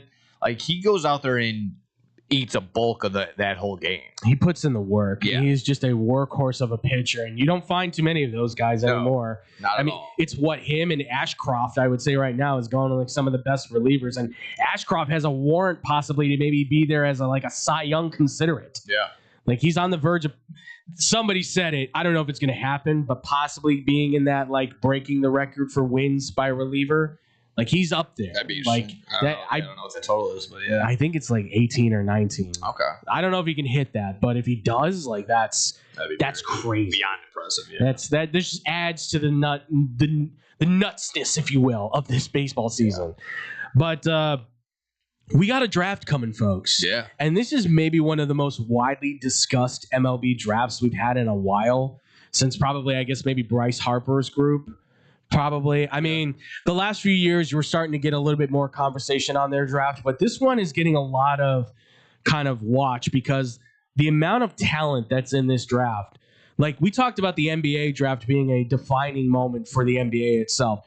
This could be one of those drafts that can be a defining moment too. Like, I guess Paul Skeens would be probably that group as well, because of how many all-stars are now starting to hit from that group and how many guys are really starting to come to their own that are showing some real walk. But this group here, I mean, the top 20 names in this group, in this conversation could be the guys. Like, that's how good they are. And of course, a lot of the conversation surrounded around the team we were just talking about here, the White Sox. What are they going to do at number one? A conversation is now taking place over who is the proper number one overall pick for this team, considering what they have right now in their roster and in their farm system, right? Because the two guys that are getting mentioned more than anything, third if you want to enter in a third name, but the two main guys are UCLA shortstop Rock Chowowski and shortstop from high school from Texas, Grady Emerson. Mm-hmm. The third name that gets entered in there is Vaughn Lackey, the catcher from Georgia Tech. Yes. So throw him in there if you want as well. But shortstop has kind of become the positionless position, if you will, like a guy who can just kind of float everywhere. And the conversation is that, well, do the White Sox need a college guy who seems like he's going to be ready in maybe a 2-year span, like in the minors? Or are they set enough now where they can grab a guy like Grady Emerson, who will probably take 4 or 5 years, but you can allot that time to say, well, he's a top prospect, but do we need him right now? Is he a guy that we can maybe wait on and sit on? Or is he a guy that we can wait on and sit on and use in trade deals to get a better play, like ready now player? So that's the discussion that's taking place. But for you, Nick, I know me being an ex-White Sox player, I know where I kind of sit with this, but where do you sit with this now as the White Sox guy of our Below the Whistle group? I've been on the... I know you already opened up the show with your kind of take. If Cholowski's not number one, that's just bonkers to me. He's been the clear-cut number one for a while now. I know everyone wants to bring up again Emerson and you just said the Vaughn Lackey. Yeah, yes. Vaughn Lackey, the catcher from Georgia Tech. Yeah, I mean, it was like, again, somehow, some way, 4 or 5 months ago, it was clear-cut number one by a mile, Cholowski. Now, like 1 or 2 people threw in a couple other names, and now it's a 3-headed race for first place. Like, again, I just don't think that was the case. Like, Cholowski, from what every time I checked in on college baseball, he was always doing something crazy, something spectacular. So why would you go away from that? Yeah. Why would you go away from the guy that's clearly head and shoulders better than a lot of people already at the college level? Again, kind of like the elementary discussion of this when we're just sitting in the parking lot, just kind of BSing after Dogs games. Like the shortstop on any high school team is just simply your best athlete on the team. Yeah. Going up to the college level, it's almost the same exact thing. Mhm. So you saw, honestly, I think I'm gonna forget it. Spiegel from Spiegel and Holmes. Yes. Kind of brought this argument, or not argument, but kind of brought this like idea to the forefront that the White Sox are kind of doing what the Padres did in the way that they drafted, and just kind of you take the shortstop that can play basically every position minus pitching and maybe catching. Yeah. And you just keep drafting those kind of guys, and and then eventually like, okay, we already got our shortstop, we already got our second baseman. All right, you're a shortstop, yeah, but you can play right field. You can go play center. Right. I'll throw you at third when we need to, and God forbid, you can play first for a little bit if we need to. So draft guys like that, and Chalowski's the clear-cut guy to do that. And the added benefit now of, wow, all these White Sox players that you called up all this year are basically hitting. Yeah. Literally and figuratively. They're Yeah. all hitting. Brandon Montgomery, Colson Montgomery, Murakami obviously signing in from free agency. It's Sam Antonacci. Nolan Schultz as soon as he gets going again. Who else am I blanking on? I mean, Kyle Teal, Jacob Gonzalez Yeah. as well. Giving him Tristan Peters. Yeah, all these guys. It's a lot of names on this team that are young and ready to go. Yes, and they're all hitting. So you get that benefit of, maybe not Grady Emerson, but no, maybe we don't need Chalowski for the next 2 or 3 seasons. Yeah. He can go sit in AA for a year and then go up to AAA for another year and have all that, all that build up for him. So I think that should be the route. All across the board, I keep seeing exactly that. It's those 3 names, with Chalowski kind of being still the front runner by a little bit, even though it should be by a lot more. I think this is the end of the day. I think it's a mixture of what you do about nothing, a little bit of that. It's also, I think, the media very much stirring the pot and trying to make something about nothing. Like we know for sure this is going to be number one. This would be like if we went back and be like, yeah, Victor Wembanyama, number 1 overall. But would you want to maybe throw in someone else? Like, okay, sure, we'll name a couple people, but at the end of the day, we're just going to waste our breath, and we're going to go with Victor Wembanyama. We're going to go with Chalowski at the end of the day. That should be the goal. No, that's where I'm at too. Like, he is clearing away, I think, the 1 of 1. Like, yeah, Grady Emerson, I think, is close to. Don't get it twisted. Like, he is a great athlete. Stats wise, let me give you the stats real quick on these guys. So Chalowski here in college, right? His slash line 320, 452, 636. Okay, 21 home runs, 60 RBIs. He only had 1 stolen base. He was walked 36 times. He only struck out 36 times too, mind you that. And that's coming on 231 at bats. So, and that's in 60 games. That's pretty impressive. Pretty good. For Grady Emerson, again, mind you, this is high school, of course. 532 batting average, 7 home runs, 50 RBIs, 27 walks, 31 strikeouts, and this is coming off of 79 at bats and 28 games, an on base percentage of .648, and then a slugging of 1.013. Okay, so again, that's high school comparative to college. Vaughn Lackey's, just to kind of throw his name in there, because he is one of the best catchers in college baseball. Although the argument is that he might not even be the best catcher in his state. Daniel Jackson did good for Georgia. Don't get me wrong. But Vaughn Lackey slash line 397, 519, 772, 20 home runs, 78 RBIs. He struck out 38 times. He was walked 50. Okay. Yeah. And that was coming off of 219 at bats off of 61 games. Okay. Leading Georgia Tech, mind you, in the College Baseball World Series too. So these are the top 3 guys suggested. So I think, look, if any way you want to pull it, the White Sox aren't getting a bad player.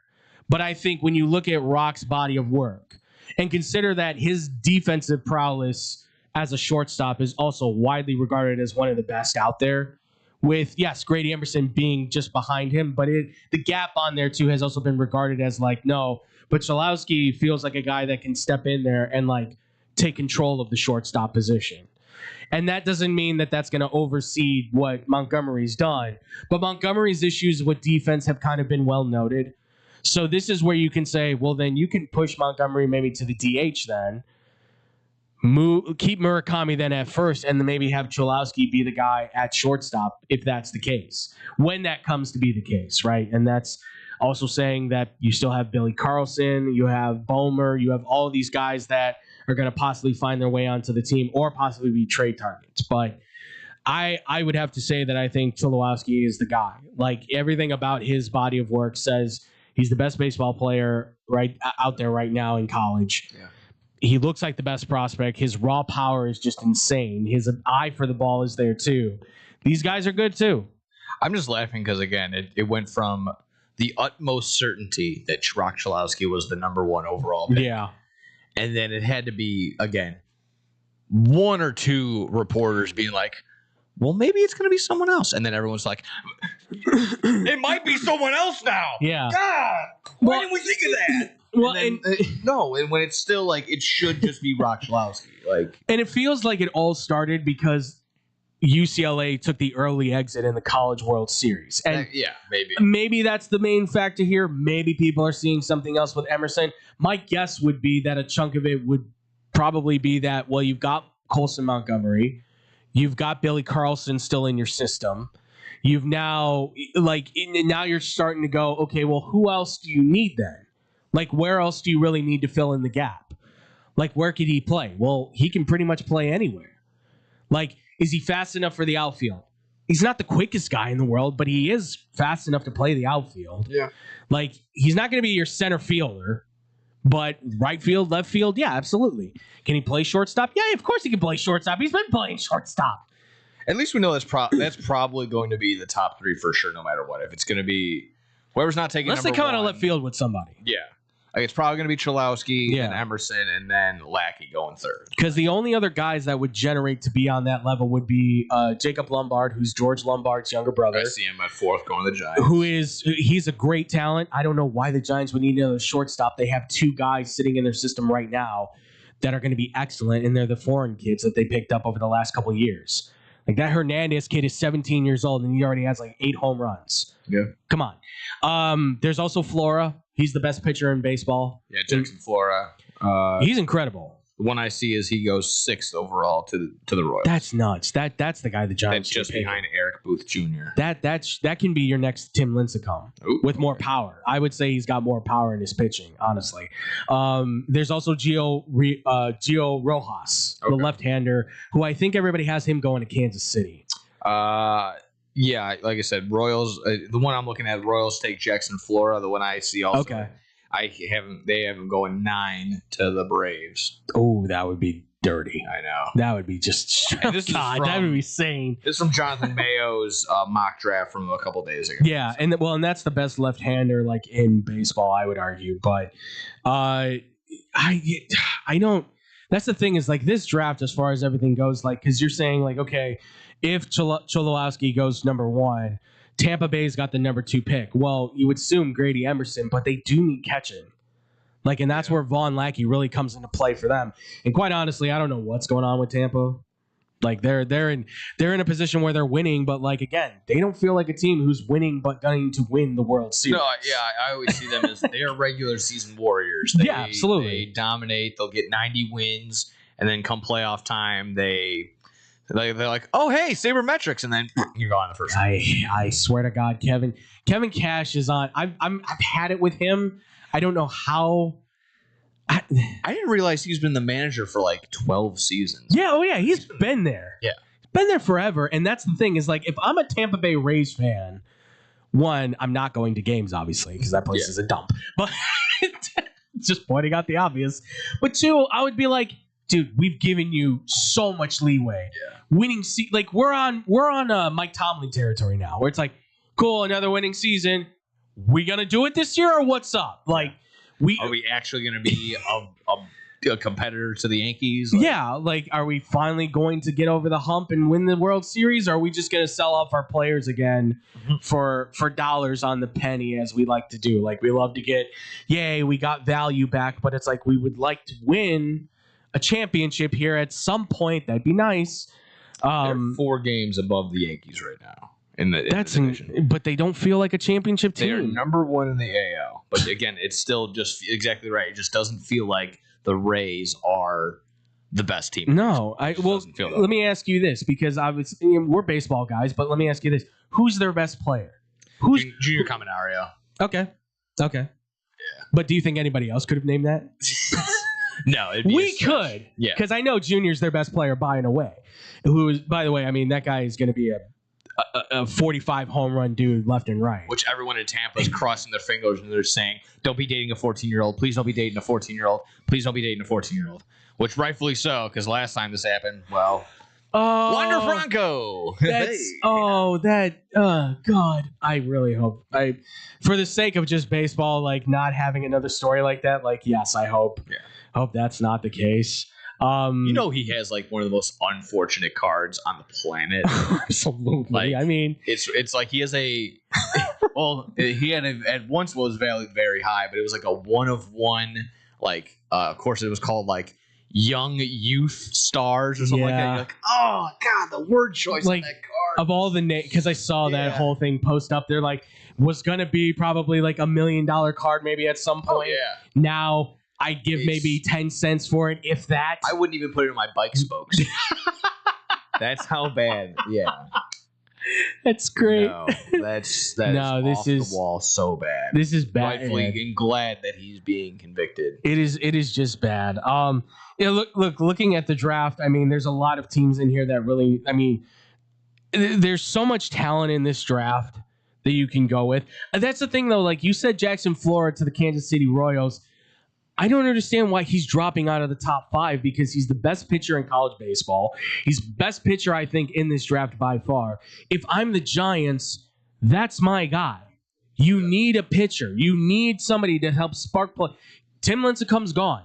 You don't have that group anymore. They're gone and done with. They haven't had anyone. I mean, Madison Bumgarner's gone. Exactly. Like that whole pitching core. I couldn't really name you. I don't know who their starting pitchers are. No, other than I think, is King there or Webb? Logan Webb is, and everybody's asking him to get released. Like they're like, get him out of jail. Like, you don't have that team that just a couple years ago we were looking at going, they might be playoff worthy. They might be maybe making a run, and they're just terrible now. I don't know who wants Rafael Devers anymore, but I don't understand. Like, I'm looking at like a mock draft right now. Some of these teams don't make sense for me. Like what they need. Yeah. Like what they would be drafting. Like Ryder Helfrich from Arkansas is one of the best catchers in college baseball. Does he need to go to the Athletics? Like, I think they're good with Langoliers. Like, I get you need a second catcher now more than ever, but do you really need that other guy in the first round? Like, I feel like that's something you can back off on.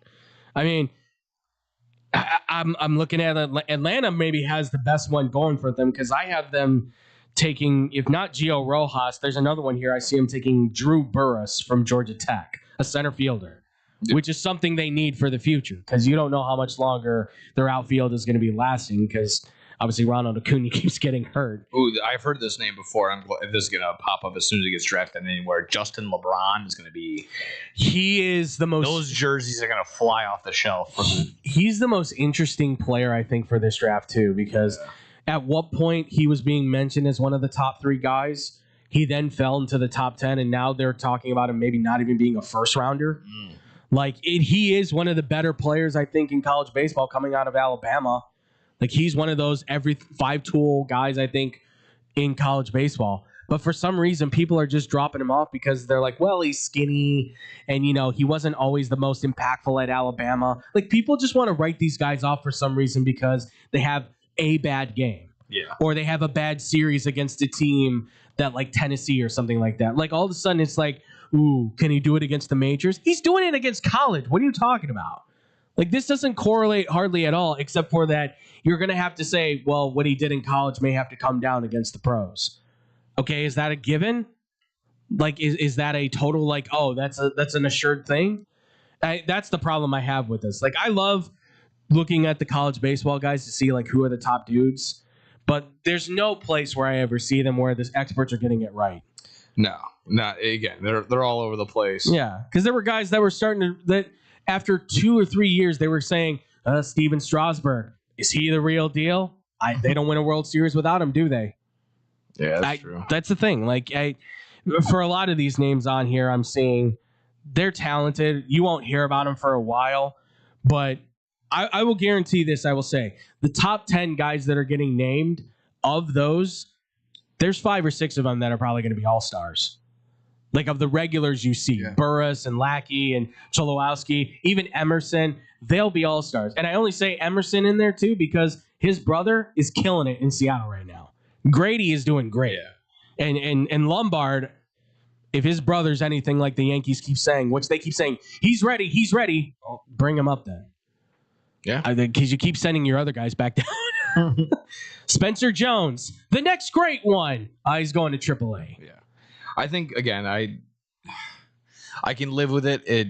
I don't want the White Sox to whiff on the 1-1. Yeah. But as long as if one or all three hit, in the sense of if you're going to look at Cholowski, Emerson, and Lackey, if we're going to throw him in there just in case. If they all become all-star caliber players. If they somehow, some way all break through that glass ceiling and become all-stars, then you can live with it either which way.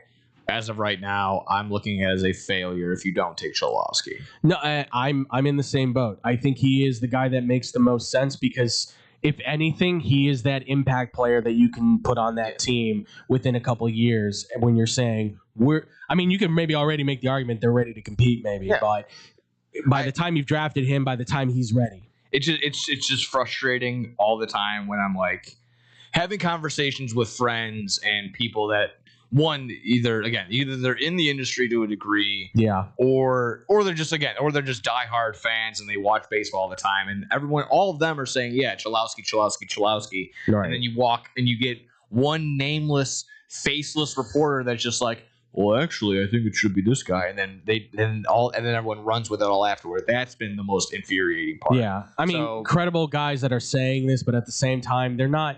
If I'm not hearing it from the top guys in baseball, like the biggest names that are talking about it, like Overland, I don't want to hear about it. I don't want to hear about it at all. Sorry, you guys have opinions. Well, so do we. And I would say that Rock is the top guy. Yeah, he's rock solid as the number 1 pick for the White Sox. Right. So. Make it happen, baby. That's all I gotta say. White Sox do better. Get the Central figured out. We'll win it. Absolutely. They're in first place. They've got the number 1 pick. This couldn't be a better weekend for them right now. I'm actually really excited for this MLB draft. I can't wait to see kind of how this one floats out, see who takes who. There's some guys in here I'd really like to see. There's some local guys here that I've worked with since they were kids, and I would really like to maybe get their names called as well. So all the best to them on that. All the best to all these guys out there that get drafted. Your dreams are coming true. Congratulations on that. We all dreamed about it. You're getting a chance to live it. So best of luck to them.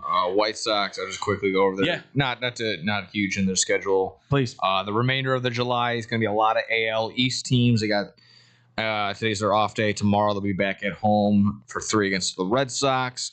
Then they have 3 against the A's, but then they'll see Toronto in Toronto. Quick trip to Texas, back home against Houston. Then they see the Yankees for 4. Ooh. And then they finish off the month, and then going into the beginning of August against the Rays. So that's a pretty good. That's a pretty good schedule for them. Yeah, pretty decent night, kind of balanced. You're seeing a lot of top teams as of late in this upcoming month. So again, just one of those things where if those White Sox are serious, then they're gonna have to put their serious cap on. But it does again help when we read Murakami's coming back soon. Glad to see Kyle Teal has gotten back into the flow just already. He's already got 2 homers. He's got about 7 RBIs already, so that's nice to see. Still having Romo in back there every now and again, but I think it's just kind of just getting Kyle Teal getting his legs back underneath. Sure. So for that's the part I like. Again, getting Schultz back soon too. Fetty gave us a heart attack game yesterday, so there's always one of those. He'll be. I'm in. He's going to be the one that's gone after Hagen Smith gets called up. That's my mind. Oh, you think he'll be DFA'd? Oh, for sure. I mean, he could be a trade. He could possibly be traded. Sell him off again. That'd be fine. I mean, get what you can. Yeah, that was again. Good job, finding him, trading him away last year, getting him back for nothing this year, and then most likely trading him off again this year. Love it. And you could still get pretty decent value because somebody out there that's going to be championship worthy, I think, is going to look like we need to bolster our bullpen. So still got a little ways away before the trade deadline, but I just again hope that the White Sox are buyers in some sort of way. And we'll definitely deep dive even more into that as we get closer to the deadline because there's more names popping up. The usuals, Alcantara, Detmers, and them. They're now starting to be in the conversation, though, for some of the big names from what I saw. Just to tease on you guys, because believe it or not, yes, a certain pitcher in Detroit is now getting named to the White Sox. Sounds impossible. Yeah. But it is now becoming a more and more credible possibility that he could be on the move. Can we quickly just on the Cubs side, talk about their 3 days of back-to-back games of winning 23-3 and then losing 17-1? Does that not that sums it up? Sums up their entire season right there in those 2 games in 3 days right there. Yeah, 100%. And they're still 10 games above 500? Something like or something like that. 6 games back in the division, but they are currently 50-40. Yeah, they're okay. So 10 games above 500, 5 games back or 6 games back. Still right there for the wild card. They're going to be at least they're for sure. They're the number 1 wild card team. This is where, as for Cubs fans, it's not the world's ending, but I understand their nervousness because it's yes, we're winning, but it's that big loss to a divisional rival like the Cardinals that you suddenly go, okay, is this going to become a problem that we have to continue with in the division? Because the Brewers aren't backing off. The Cardinals aren't backing off. The Cardinals want that second spot, and the Brewers want to take the division clear and away. They beat them 2 out of 3 in that series. The Cubs only won 6-4 last night or in the morning.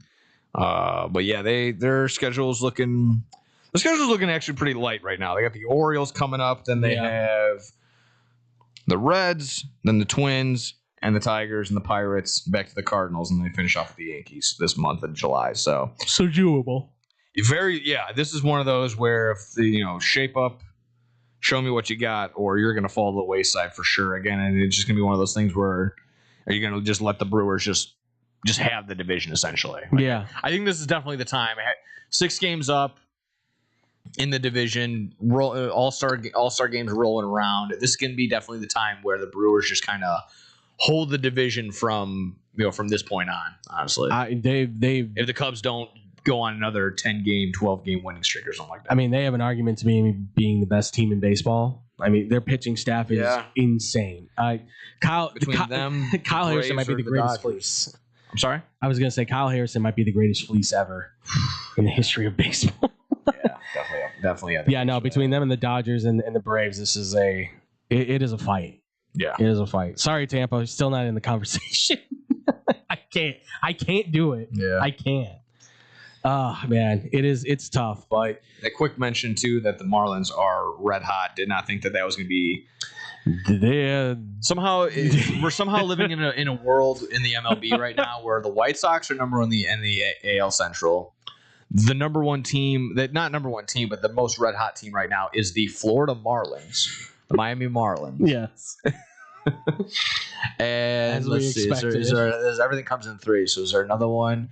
We'll just toss it. The Red Sox are just awful. So yeah, they can't get out of their own way. I actually had a question come from one of our guys in Boston, just asking about why this is happening to the Red Sox, and I said, you want to blame somebody? Blame that GM of yours or the vice president, whatever he is, Craig Breslow. Mr. I helped them win a World Series as a pitcher in 2018, and I know baseball. Then stop looking at a computer, dude. Because I watched that Inside the Club or Inside the Clubhouse on Netflix that does the 2024.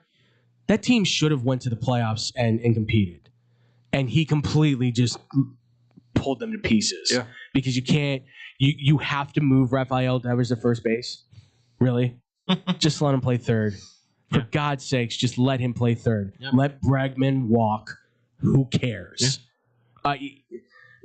So I will answer that question at a later date for that, man. But they are they have been destroyed from the inside out to where if I'm John Henry, I am probably thinking about maybe selling the team. Oof, wow. I would seriously consider. You've had a good run with it, and you can get great value for it now, 100%. But if I'm him, I'm going, I don't need this headache anymore. I did what we needed to do. I'm done. I've got my World Series. We broke the Bambino's curse. Over, yeah, we've done our due diligence. Time for us to go. Yeah. Good luck, Boston. Have fun for the next I don't know how many years. I don't even know if you're going to be beating the Orioles for a while here. Or Roman Anthony. Oh, that kid. He should be an all-star. Yeah. If only he could stay healthy. And yeah, blame him, folks. That's the smart thing. Yeah. You can blame Marcelo Mayer more than anybody. My God, that guy's trash.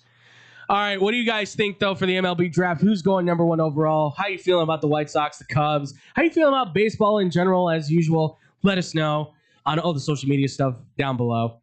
And, folks, you know what? We were going to talk about FIFA, but let's just bypass that because, Balogun kid got the red card. It's been scratched now. He's going to be playing, so we'll see if Belgium can come out of this or not. So for all you crying about this, that, and the other, it's politics. Of Trump's course, involvement or just the whole fact. Folks, it's FIFA. They're corrupt as hell. Yeah, Did you not know that? Also too. Yeah. Again, that was my favorite thing. It's like, oh, FIFA doing something backhanded and dirty. I don't care if the president doesn't even know what a soccer ball looks like. Come on, the guy is sleeping right now during the matches. Who cares? Yeah. So let's bypass that. Let's get into the off the rails stuff where we can talk some wrestling here. Because, like I said, I got some stuff to pitch to Nick. I hope I'm on a right scale here. We're gonna find out. Coming up next here on Blow the Whistle on SportsTownChicago.com. Oh, He's right there. It's the bottom of the 7th inning. The last chance to order beer. But we didn't come here to drink beer. We came here to win this ball game. Chicago's so lucky. SportsTownChicago.com. 1, 2, 3 into the 4. Pizza at your house and you can get it at the store. Uh-oh, here we go. Chicagoland area. Little Caesars is heating up for the summer. Try our new Crazy Puffs. $3.99. Walk-in or delivery. 7 days a week. 4 p.m. to 8 p.m. filled with cheesy mozzarella, pepperoni, pizza sauce, buttery, garlic flavored drizzle, Italian herb and Parmesan seasoning, deep dish Detroit style pizza, $7.99. Super cheesy bread, $5.99. Hot and ready combo, $12.99. And for your daily deals, go to LitCaesars.com. Oh, Little Caesars with our crazy puffs and cheesy dreams, you light up my soul with your pepperoni schemes. With every slice we share, with every moment we did in this piece of love affair, so you didn't hear that just here. You don't want to miss out on these delicious deals. Visit your Chicagoland area Little Caesars today. Cheese, cheese, cheese. Nobody does food better than our friends south of the border. If you're looking for delicious, authentic Mexican food in Chicagoland's backyard, check out the Topos restaurant. Try their quesadillas, burritos, or my favorite, the 3-taco combo with steak and extra chipotle salsa. Muy caliente! Even have breakfast for early risers. Topos is the highest rated Mexican restaurant in Naperville on Yelp. Once you try it, you'll understand why. Visit toposnaperville.com for their menu, special offers, and online ordering on Grubhub. Pickup or delivery. Topos restaurant. Open nightly until 8:30, closed on Sundays, located next to the Jewel on Aurora Avenue in Naperville. Experience fresh, homemade Mexican at the Topos restaurant. I got an affordable family-owned restaurant for you that won't cost you an arm and a lamb. It's Goodies in River Grove. My Goodies order never changes. A Yoros, not a gyro. Smother in sauce and hot fries on the side for less than $9. If I'm really starved, I'll add a chicken kebab to my order. Looking for more? Try a juicy cheeseburger, Chicago-style hot dogs, or a toasty corned beef meal. I can walk in 7 days a week, dine with my family, or call 708-583-1700. Pick it up and enjoy it at home. Can't stop in? Not a problem. Goodies delivers through Grubhub, DoorDash, and Seamless. Goodies is located at Cumberland, Belmont, River Grove. Goodies bring authentic Greek food to the Chicago. It's the summer of coffee at Dunkin' Donuts. To reach peak summer mode, you need your summer coffee, like a smooth new s'mores frozen Dunkin' coffee, a refreshing butter pecan iced coffee, or a sweet coconut cream pie cold brew. What could be better than iced frozen coffee on a hot summer day? Nothing. Dunkin' Donuts has all your favorite flavors this summer. So come enjoy the summer of coffee and keep cool out there, kids. America runs on Dunkin'. Price and participation may vary. Limited time offer. Looking for a great bargain? Want to find cool collectibles? Need to get fresh fruit and vegetables for the family? Come on down to Swapo Ramen. 3 great locations, 42nd and Ashland in Chicago, Melrose Park in Ulsa, with hundreds of indoor and outdoor vendors selling clothing, tools, electronics, and much, much more. Have stuff for sale? Become a Swap-O-Rama vendor and turn your hidden treasure into cash. Visit their website for market days, hours, and vendor information. Go to swap-o-rama.com. Swap-O-Rama, the first name in flea markets. Blow the whistle. Going off the rails. The train!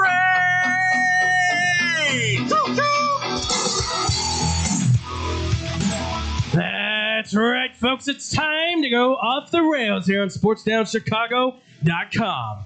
Andrew Pepe Valentin here with No Gimmicks Nick Johnston. We just got done talking about all the fun stuff in sports, but now we're getting to the real fun stuff here because we are going off the rails and onto the mat, folks. That's right. That's as long as David's not here, that's what it's going to be, I guess. So, well, even when he is here, that'd probably be what it is. But yes, so as you know, I often say, I am getting back into the business, watching more and more. Nick is obviously, I would consider him certainly an expert, an aficionado of wrestling for sure. And way too much credit, Bubba. I mean, yeah, well, I listening to you guys, be it on Bad Karma and everything. I think you guys have a good knowledge of knowing what you're talking about. We're both the companies, so for better and for worse, of course, too. So take that for what you will, wrestling fans. But I've been sitting on this now for about a week or so, and I wanted to pitch it to you. Okay. This is coming off of one moment diverging into two different storylines that I think can be prominent. Because like we said last time when we were on the show, everybody complains, AEW doesn't have any good storylines. I think these are two storylines that everybody can get behind and I think can be really good for the company. But again, keep this in mind. I don't have all the details. I don't have all the information. I didn't do a lot of deep digging on this. This is kind of just something I've been thinking about. It's been sitting in my mind. And I thought, you know what I'm going to do? I'm going to pitch this to you. And I was hoping David would be here for this as well, to kind of give you your insights on maybe what you guys think about this as being the storyline. Okay. So, you ready for this? Okay. Again, don't lambast me too much, folks. Shoot. Oh, sorry.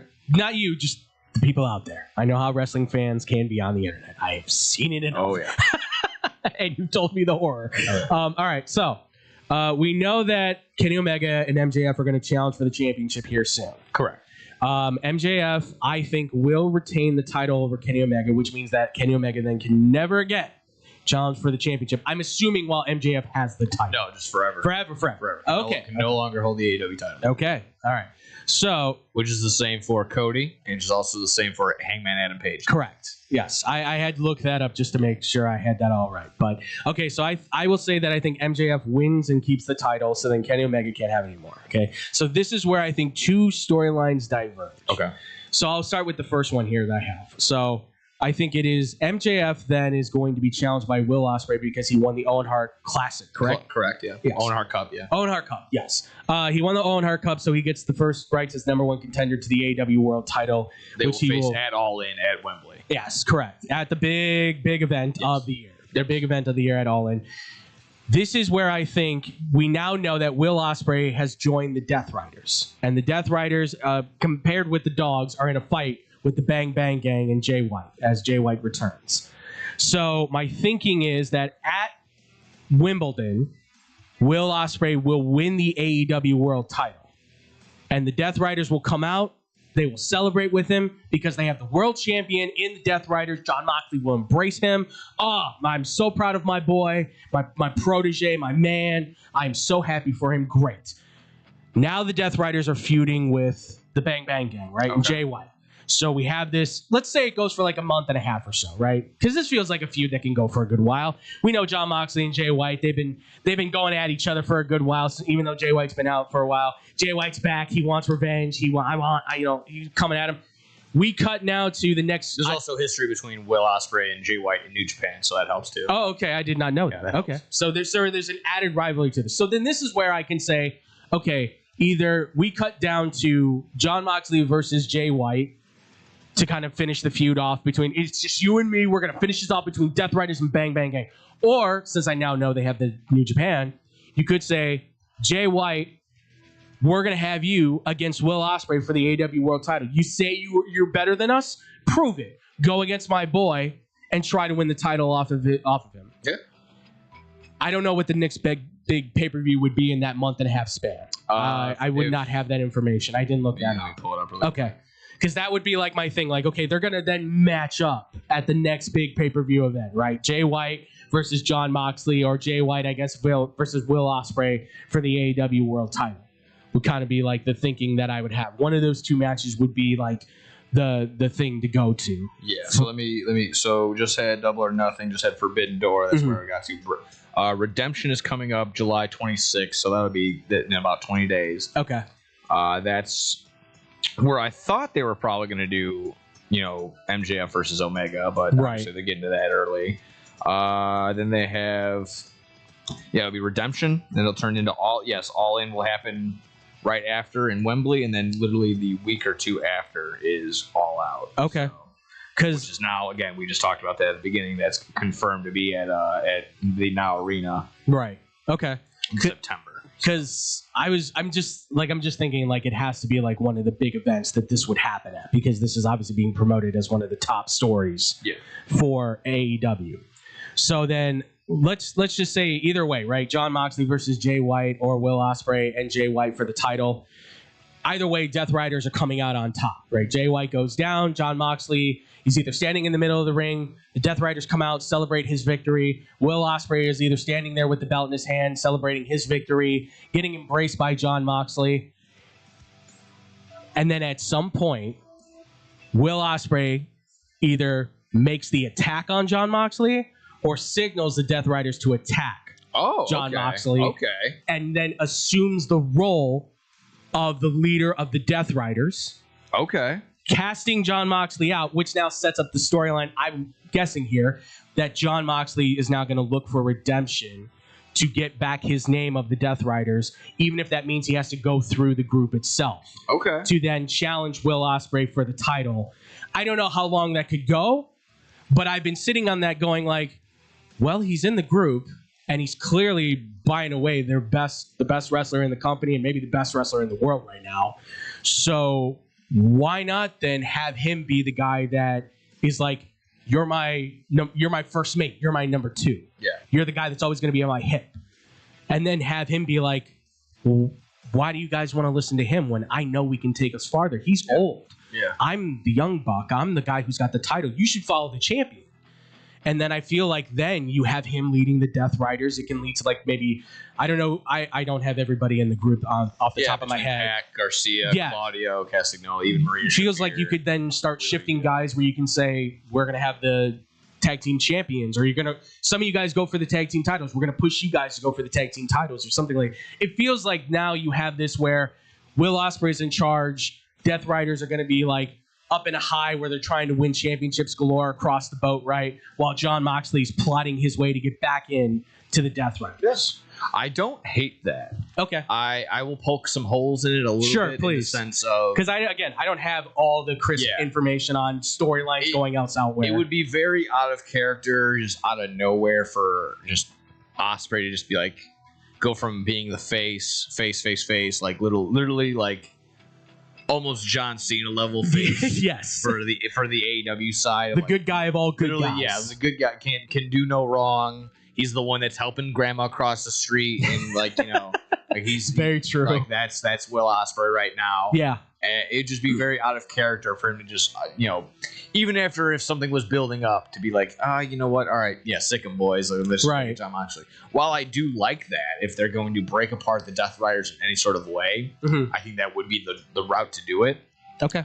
I don't think this gets turned around in 3 or 4 months. Like, kind of laid it out. I was gonna say, I know they need some time to maybe let it kind of simmer and cook a little bit. I like the layout of, yes, eventually we'll get to MJF will have to somehow, some way get out of this Kenny Omega thing, whether it's straight up just ripping the band-aid off and saying, you know what, screw it, Omega, you lose straight up, can't challenge for the title, which I think is very much an option, considering he's even been very vocal of like, don't really have a lot of time left, as far as like actual in-ring competitive, right? And that's where I had my second storyline going with this too, if I can pitch that. Yeah, go for it. So the second part of this, obviously, Kenny Omega no longer, I have it. So MJF retains the title to go against Will Ospreay.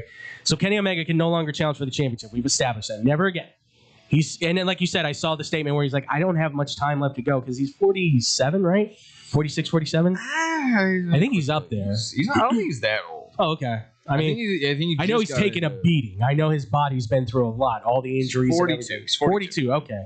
So not young, but not incredibly old. Right. But he's been doing this for years and years and years in Japan and here in AEW and across all these other businesses he's been a part of. I know he's had a long history of doing this for sure. PWG, yeah. Absolutely.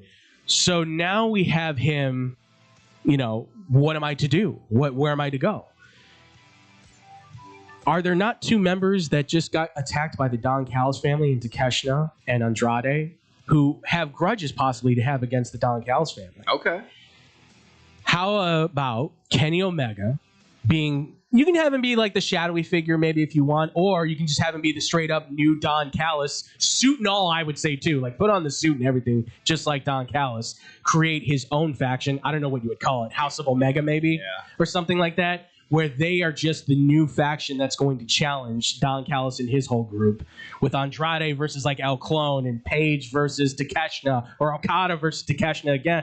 So I feel like that then becomes like your almost mini war games for AEW to kind of just have that. You can have that go on for as long as you want then. I was actually, getting back to your first one, I was actually thinking that you could probably do not, they just had the steel cage at Forbidden Door, but something similar. I'd be happy with that. They would either do an Anarchy in the Arena or Blood and Guts with the Bang Bang Gang and Death Riders. That's kind of kind of where I was getting at. I like that too. With your first route of, again, MJF takes down Omega. Omega starts doing his own thing. Maybe it is that case of maybe just sets his sights on screw Don Callis. I'm just gonna mess up. I'm just gonna mess up his mess up his day for the rest of my life. I'm fine with that. But yeah, eventually it is all signs are pointing towards MJF versus Ospreay at All In. Leaving with as whether it is a benefit or whether it is I guess a downfall of him, but Tony Khan always likes the people leaving home happy, especially on these big shows. So you're probably going to get Ospreay leaving Wembley with the AEW World Title. I would assume because he's just so hot now. Yeah, and then that again leads to the whole Death Riders embracing him in the ring. Again, later on down the line, does it turn into the Death Riders and Jon Moxley?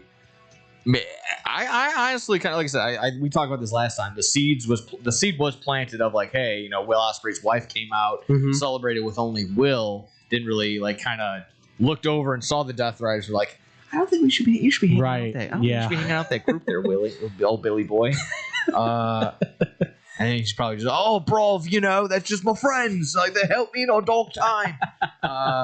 So I'm sure they're gonna be battling between that sort of aspect too. So I thought that small crack in the Death Riders, and then he even says like, I'm not a Death Rider necessarily. I'm just still... Oh, so you think this could be a thing where it's like, I'm just working with you guys, and then at some point he's like, here's the pin, you can take it back, kind of thing.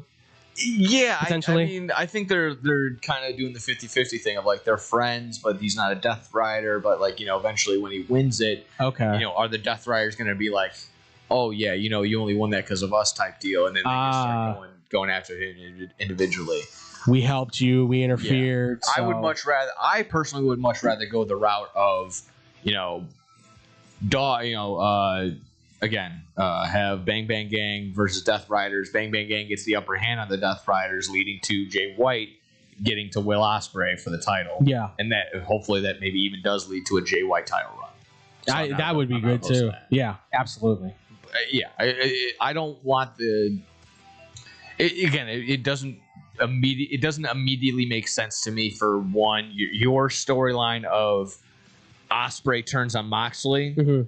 Or even in the other way around of like Moxley and the Death Riders then turning on Will, because they just went on their whole mission for existing for the past month was to get Will Ospreay happy, healthy, and back in the ring, and for them to be like, okay, we accomplished that. Now let's do the exact opposite. Maybe a month and a half is a little too short. Yeah. So maybe over a long story period, maybe you could do that. Because I was just thinking, like, there's many routes, and then even the small like Civil War route, if you want to do like the Will Ospreay now is John Moxley and Claudio are buddy. That'll always be a thing. But hell, maybe Will talks to Pac, so it becomes like a little Will Ospreay and Pac, and then Daniel Garcia and Wheeler Yuta kind of have to decide a battle within. Yeah, and then Marina Shafir's just like, well, this sucks. Yeah, what side do I choose? Well, because I was just thinking, like, again, it was like that whole thing of like stories. What's a good story to tell? And I'm like, well, betrayal is always a good story. Like that's a tale as old as time. Yeah,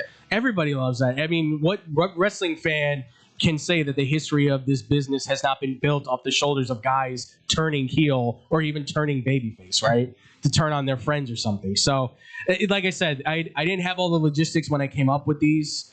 I just kind of was like, you know what? These feel like the routes that they could take.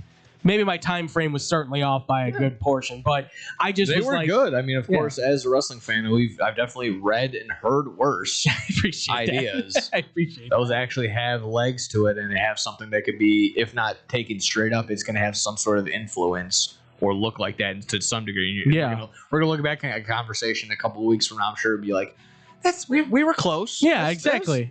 That's like right there. If I'm in the ballpark, I'll take it. Like, I mean, I just feel, because like I said, I was just looking at everything and I'm like, this feels like a road they could go down, and people will be like I could just imagine that moment when Ospreay would just be like stepping away, and then the Death Riders just jump on John Moxley, and everyone goes, "Oh my God, they turned on him!" Right, or just even vice versa, right? Moxley steps away, and the Death Riders just descend on Ospreay, and everyone's like, "Oh, you brought him in. You said you wanted him, and now you're attacking him."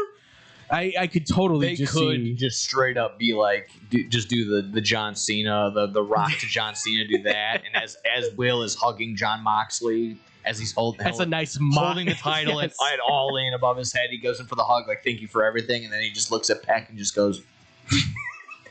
And then it would be so funny to do that, just to mock WWE. Yeah, Claudio's waiting for an uppercut, ready to see John Moxley. It could be pretty funny, but I don't think that's the route. It's going to be down the line. Maybe yes, he's on the shoulders of the Death Riders fireworks. You see the closed captioning. That's going to be how All In ends. Yeah. No, Dynamite. 100%. We'll see what happens. 100%. No, I totally am on, like, he's going to win the title. Yes, because he's too hot. He's too good right now.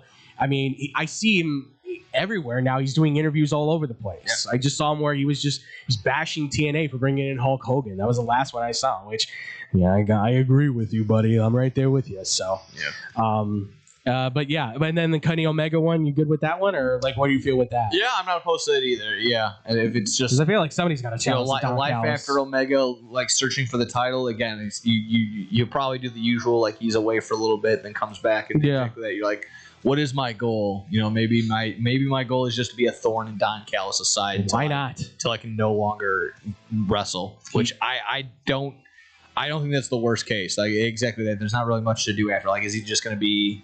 He's not going to become the TNT title guy. He's right.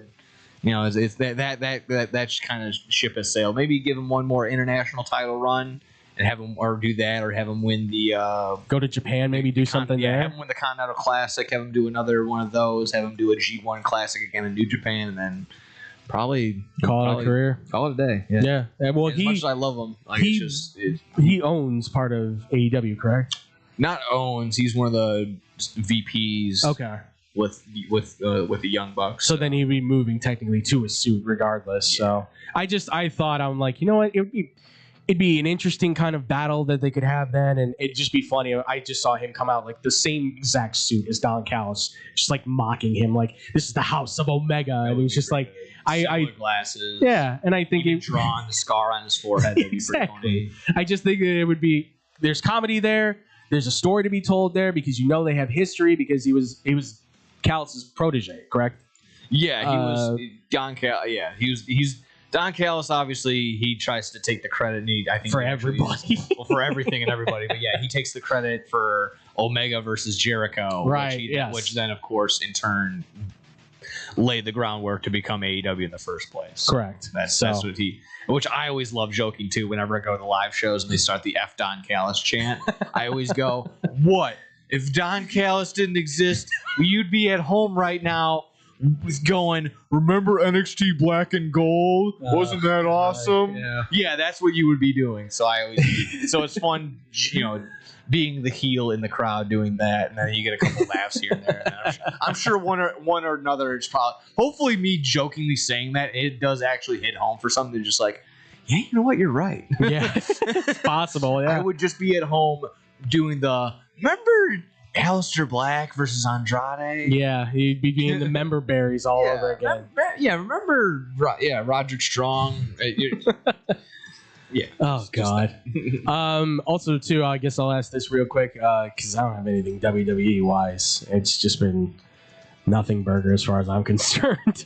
But I was gonna ask, the Dark Side of the Ring new season's coming out. Good. They got the. Remind me of that too. I want to bring that up for sure. First one is the TNA one with Jeff Jarrett, which I am super excited for. A 3-parter Jeff Jarrett. So I think some are under the impression it's going to be like just Jeff Jarrett from him being a little boy to him now. No, this is going to be his time in TNA. Yep. Which is going to be, I hope. Well, I know for sure the only part I saw for sure is clarified is the whole Karen Angle, the whole idea that like there was an affair going on. Again, it's up on Vice already, like the Vice TV. They love doing this. They put out a little like snippet of the whole thing, and rightfully so, just to get some eyeballs on it. And if that clip's anything indicative of what we're getting, then immediately clarifies from Karen Angle, from Karen Jarrett now. Excuse me. I'm shocked that it came to be the case. Of what happened. So it actually is very interesting. You haven't seen Karen Jarrett since her TNA on screen appearances, I don't think. Which was last 2007. I think so. 2008. Yeah. I was at Bound for Glory when she was like Bound for Glory 4 when it was in Chicago, and she was like standing ringside when he took on Sting. Yeah. I was in Florida. I didn't even know that was his wife. I've been to a TNA taping in Florida back at the actual Impact Zone, and that was the time when it was Kurt Angle versus Samoa Joe. Kurt Angle had every title somehow, some way. I forgot the glory days. How that came to be. Like he was one man. He somehow held both tag titles, the X Division, the World Champion. And that's right. I forgot. So I think she was there for that.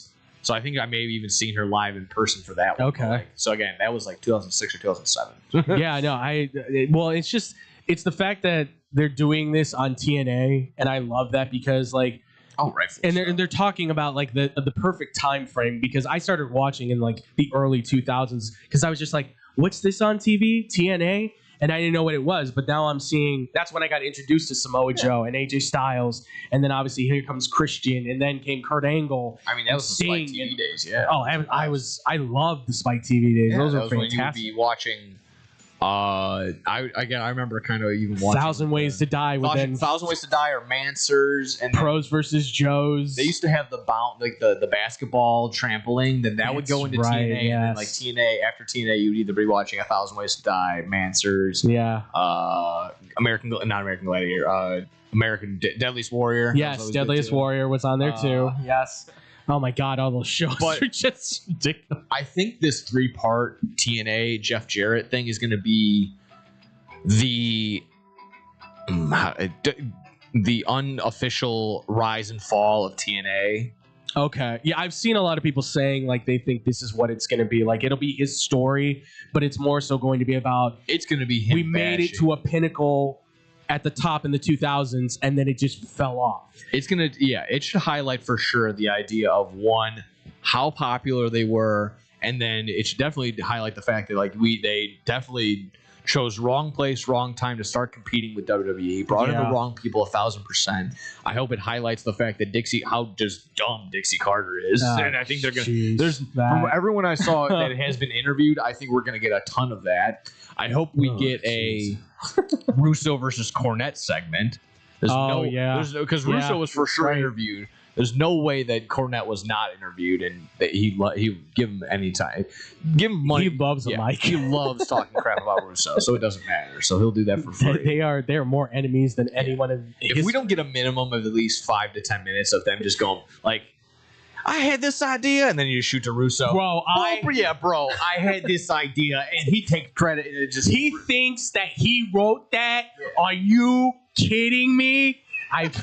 I've listened to him so many times. I have to have the mannerisms down. Like this. It's always, bro. Like it's, and You have the timing on it too. It's like he doesn't go right. He's not fast. He's very slow, just like how you. I'm going to take my time to tell you why I am the greatest writer, and I also hate wrestling, bro.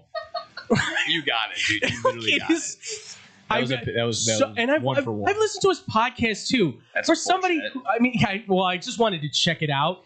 For somebody that hates wrestling to a core and will go to lengths to tell you that he hates wrestling, he sure as hell likes talking about it. And I always picking it apart. And I'm sure others make the same point too. I think that's why Cornette hates Russo. Yeah, because they're actually more similar than they think they are. 100%. When they have the segments caught, they're outside. They're polar opposites. You have one Southerner that loves wrestling, that would die for it, that would do anything for this, that, and the other. Loves fast food and talking junk, and then you have this Northern New Yorker, couldn't care less about this, that, and the other. Just wants to here for the dollar, not for the passion. Absolutely. And they just butt heads. But again, if you really get down to it, like, what are they both doing now?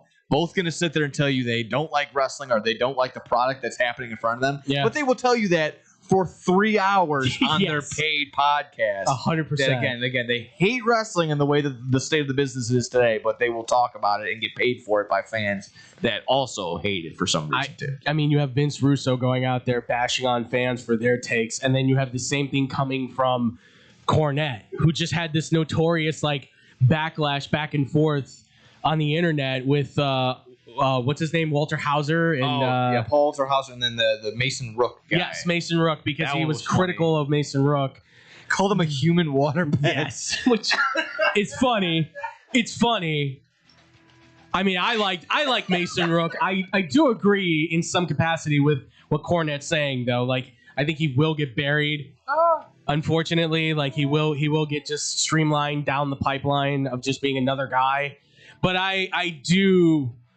I mean, I'm all up for Rook and Waldhauser and Hauser just talking crap on him and just trying to put him in his place, because I mean, he will just keep going. Yes, he will never stop. As we can sit here and be like, again, Jim Cornette's ideas are very old school, but again, everyone knows you don't try and get into a wordsmith competition with him, because you will lose no matter what. He can still be wrong, but he will somehow throw an insult at you, and you will lose because of it. Like a human waterbed. So yeah, I again, long way of me saying very excited for this whole I can't wait. Dark Side of the Ring series, because if it's not just, I know off the top of the dome, it's going to be these 3 TNA episodes / Jeff Jarrett episodes. Mm-hmm.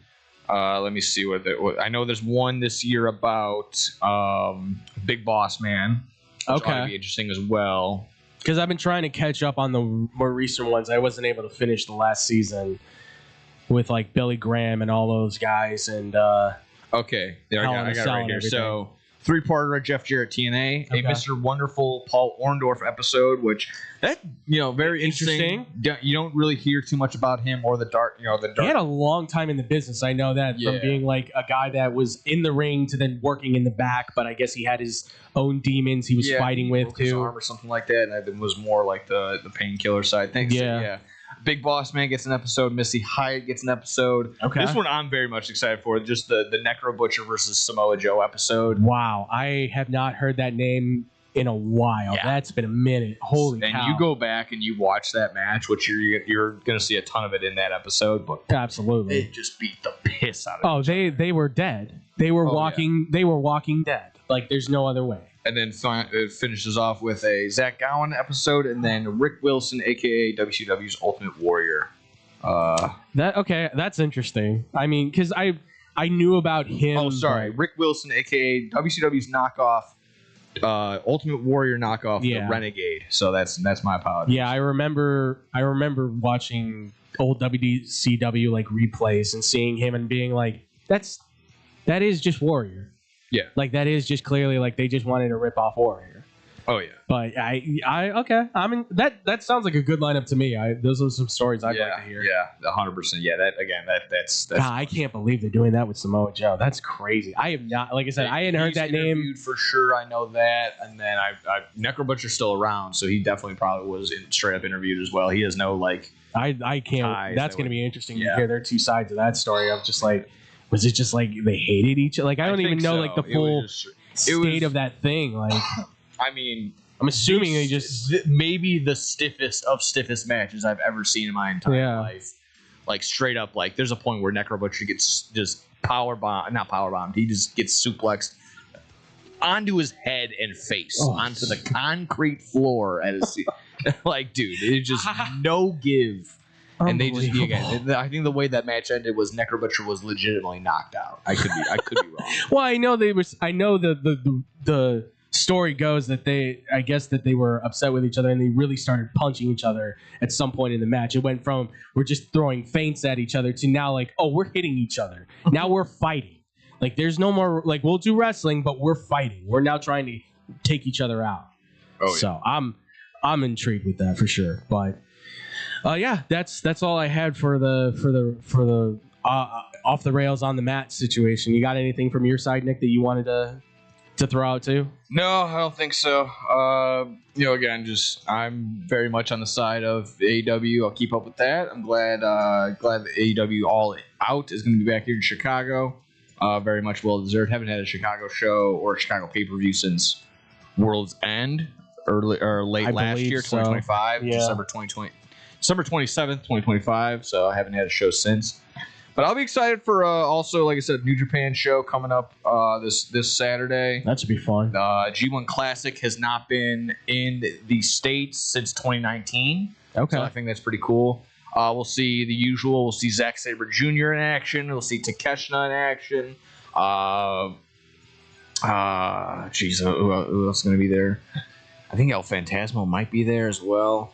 But regardless, it's going to be fun. It's going to be a nice little show. I can just kind of pull up the and not a lot of tickets were sold. So I mean, if you're interested as a whole, like there's tickets available very much across the board to the point where I actually tried to buy cheaper tickets in the hope that they're kind of just going to get like hey man, like you want to move down kind of thing. I think they're going to have to restructure and put us in try and fill up the seating a little bit. So Takeshita versus Yota Tajia, Hiroki Goto versus Sonata, so that ought to be fun. Shingo Takinja versus Jake Lee, Yuto Ice versus Great Khan, Raya Oya versus Bolton Oleg, Shota Umino versus Zack Sabre Jr. So that's gonna be fun. Ooh, okay. Versus Zack. Yeah. And then 30 seconds on this one.